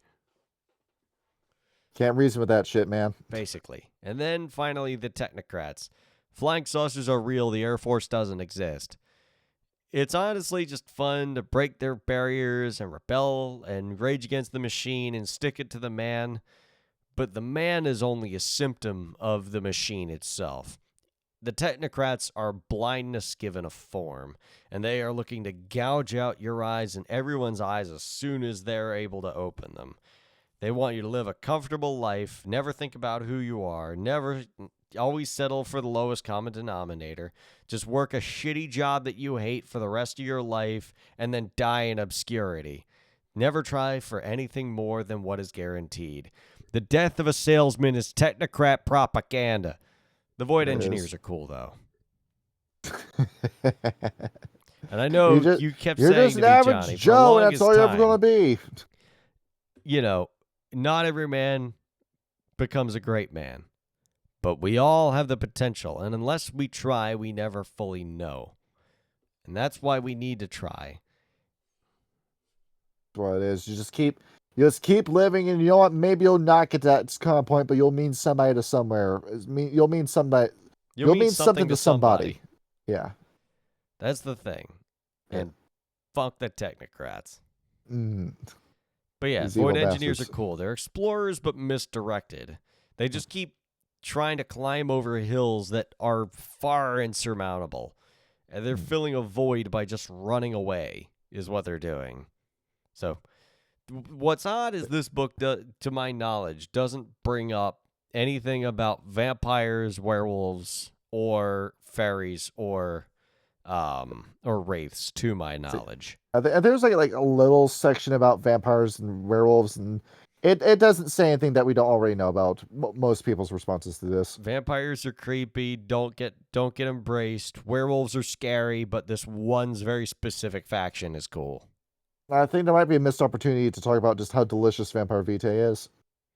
Probably, yes. Make sure There the it is. vampire's dead first, or else you're going to get blood bonded. You know, Worse yet. I see like what was it? It's the same. Like I know there's like in Jared's point out that Vampire Vitae gives werewolves an allergic reaction, and that add in layer text. But I see this more like, say, like animals are allergic. Like dogs shouldn't eat chocolate. Well, I'm pretty sure chocolate is still delicious. You're not supposed to eat it, but you're going to eat it anyway because it tastes good. Whenever I think about dogs and chocolate, I just remember the NCS artist animation where God's creating dogs, and he's like, "You are man's best friend," and the dog goes, "Pretty sexist." "Fine, you can't talk, and chocolate kills you." It's you gotta love it. I fucking love NCS artist. He's the best. And yeah. now NCS is making GameCade, aren't they? Yes. He had some serious reservations of if you wanted to continue with it. I fucking love GameCade. I would love for there to be more. Fucking Adult Swim. Pick up NCS, give him a staff, give him everything he needs. We need more GameCade. It is the funniest shit on the planet. You know, Smiling Friends. I think Adult Swim would be onto something, just like finding and getting people off the internet. I'm gonna be honest, like, I think this is like a paradigm shift after after a glut of super depressive, introspective millennial animation from, Rick and Morty to BoJack Horseman, just all the super nihilistic and just downright depressive animation in the state of adult animation. Yes. And then you just have shit posters on the internet making shows with such better comedic pacing, clever writing, and actual fun and uplifting energy. Shows like Smiling Friends and Gamecade. But then you also have like more serious shows. And I know Vivzy Pop gets a lot of shit, but like especially earlier episodes of Hell of a Boss and Has Been Hotel do have some personality to them. And I agree. I will shit on Vizzy Pop, but the show is okay. Yeah. It's good. I'm waiting for Hell of a Boss to swing, for the pendulum to swing back from romance to Assassin Story again, but it's just not for me. It ain't gonna happen. But you know what? We still have the first season I can go back and watch. Yeah, I'll say I really about like the Vizzy first Pop. season, but then you also have, and Johnny and I both agree on this, Digital Circus, the amazing Digital Circus. That is glorious. The first episode, it suffered from pilot syndrome, but the second... We were both very nervous when we saw that. Yeah, I was... Yeah. Granted, I watched it while I was, down sick with the flu, so it was actually a fever dream to me. But then, I was thinking, oh, no, this is going to be misery, is it? It's not going to be misery for the sake of misery, is it? But no, and then the second... in all honesty, the horror episode where we get to explore Kinger's arc, and, he really just builds as a character... That was honestly phenomenal. That's such a good episode for us. That was the episode that sold you on it, where it was like, this show has something going on to it. Yeah, where I began to realize that this was more like, say, a large adaptation of the Twilight Zone episode, 5 Friends in Search of an Exit, where it was like a reverse to Jean-Paul Sartre. If there was a man that I wish would have just shut the fuck up in reality, it would have been Jean-Paul Sartre. Because I think that man's ideas are genuinely harmful and should not be bought and sold. I think that man's ideology just needs to die. What was he talking about? Hell is other people. Oh, Jesus. Yeah. No. Hell is you and also other people. Where it's that through other people in a bad situation, you will find salvation, is what it is. And that's what I got out of that 3rd episode. No. And that made me realize, you know what? There's something important about... There's something special about the show that... Yes. I'm glad I did misjudge it, and I'm glad it is better than I thought it was going to be. As much as I tout individuality as something omni-important in all of us, we really can't be individuals without each other. Yes. Without our differences, we are nothing. And without each other to see the differences between each other, we are nothing. We need each other. Without differences, we are not ourselves. But without each other, we are forgettable as the wind. Exactly. And I feel like that is the... I feel like we said all the rest of the Cult of Ecstasy. So, yeah. Favorite Mage faction? I like them. Celestial Chorus. Oh, come on, man.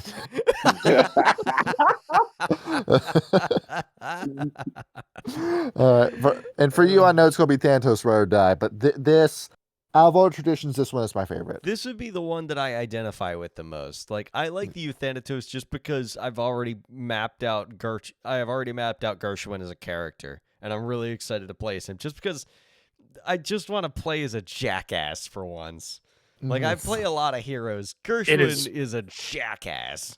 It is really fun to play a jackass. Why do you think I play them so often? That's fair. That's fair. Play a genuinely good person. We're playing as like the fair equivalent of Master Shake in our Changeling game. Wait, who? Yeah. Master Shaken? Yeah, no. Like Master Shake from Aqua Teen Hunger Force, where I'm the bad guy and I'm going to do the bad thing, but I'm going to treat it like the master plan. The only reason that God lets you live is because you amuse him somehow. Yeah. The memory of the episode's hazy, stay away from that, it's a freakazoid, it'll eat your face. Oh, much longer we made you 2 chicken shit to do something, he spits on the glass and walks away. I'm really going to watch I love the Celestial Chorus because of what they represent. I think my favorite Every episode. Sorry, go ahead. no, you go on. I think my favorite episode is when Meatwad gets split into like 100 different Meatwads and they try to form a democracy. No. My Establishing a favorite democracy in this episode. house. You know what's wrong with democracy? Democracy. It is that show. Like I say, I want more of it. I want more of it. But I think no, you ended at the right time. Yeah. Yeah. It's like I felt the same way about The Simpsons. It did not need to go on for as long as it did. Yeah. I think it Is that- should have ended at the Simpsons movie, just like Ed, and Eddie did. It's like, let's go on top with a bang. Yeah, I let's go. love The Simpsons so much because it's how do I put this here? People say this here, and you'll see the people a lot who actually watch The Simpsons. Yeah. Bart Simpson is such a misunderstood character. Mhm. He's the atypical trouble kid, but he's troubled because he doesn't know what to do with his energy. Yeah. He's also very highly intelligent. Just that one episode with him doing all that chemistry. Yes. Yeah. Yeah, he's just as smart as Lisa, but he doesn't want to. Let me see here. He's just as smart as Lisa, but he doesn't care for structured education. Yes. He Yeah. wants. It's like one of my favorite episodes of The Simpsons is Bart the General, where he's being picked on by Nelson Muntz and actively goes on to learn how to plan an effective military strategy. And somebody on Twitter, I was scrolling through, and it was like the episode where Bart gets sent to military school, and they give him a grenade launcher, and so he's like just acing targets, and then he blows up Principal Skinner's car. And somebody was like, I always thought it was bullshit in like the 20 years later episodes where Bart's like just an unshaven loser or something like that. Yeah. Bart should be given more credit as a character because like Yeah. with the really right setting, he would be brilliant. They And did a it's so whole good. they did a whole episode where he wore glasses, he wore better stuff, he turned out to be highly intelligent. Oh yeah. And it shows like half the time, it shows that when he's allowed to grow as a person, he turns into a fantastic person with a well-managed life. And sometimes he's rich. But Yeah. one episode I like in particular is where in the episode where Bart confronts his parents on, you like Lisa because she sits there and obeys every rule. And because of that way, you overlook me most of the darn time. Yes. And then every episode, like every future episode, she's married off to like some shitty husband. Like come on, like Lisa, you can do better than this. Yeah, but that's the thing with Lisa and Bart. He's troubled in the sense that he won't listen, but Lisa's also has a pain and trouble too because she always follows the rules, always follows the structure. Why is nobody giving me any attention? It's two sides of the same coin. I mean, Yeah. like if you do nothing but obey the rules, you really don't know what happens if chaos strikes and the rules go out the window. Mhm. And somebody like Bart, where it's like you really don't do well when you're in a very structured and rigid environment. When shit does hit the fan, you have the quick on the spot thinking to be a de facto leader in a chaotic situation. Mhm. And Many times.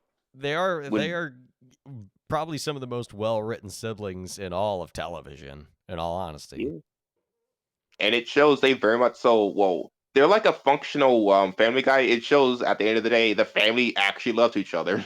Yeah, that's the important thing, and it's like what ties up every episode because like it's a universal theme, the misunderstood family. Hell, some would argue that's what Star Wars is about, is the misunderstood family. No, hold on. The misunderstood family is fucking Warhammer.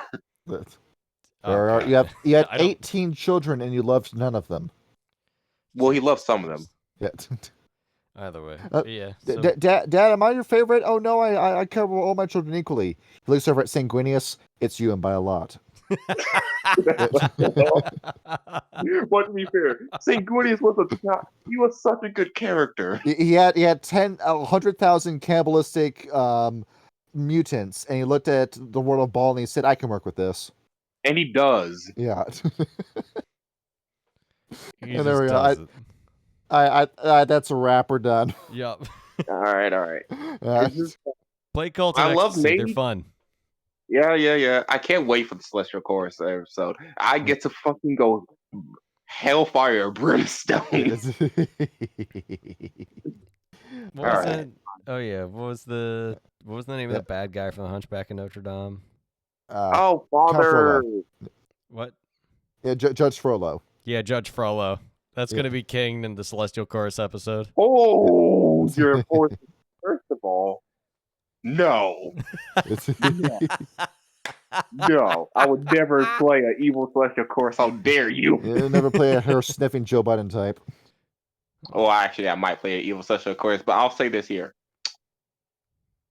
on the two mage games, I'm playing a celestial chorus nun, and on the other game, I'm playing a whenever we do the mage game because it's coming up soon. Yes. I'm going to be playing another bad guy. And I'm definitely gonna be bullshitting though, and I'm gonna definitely be beating the fuck out of the player characters. Yes. Oh man. Look here, I already shown many times. I know how to work a mage, and it's gonna hurt me fighting you. I will say I am already planning to have a Cult of Ecstasy mage in Rage Across LA. All All right. right. I need to go ahead and snooze so I'm not pissed off at work tomorrow. All right. Good night, everybody. GN. Have a good night. Yeah.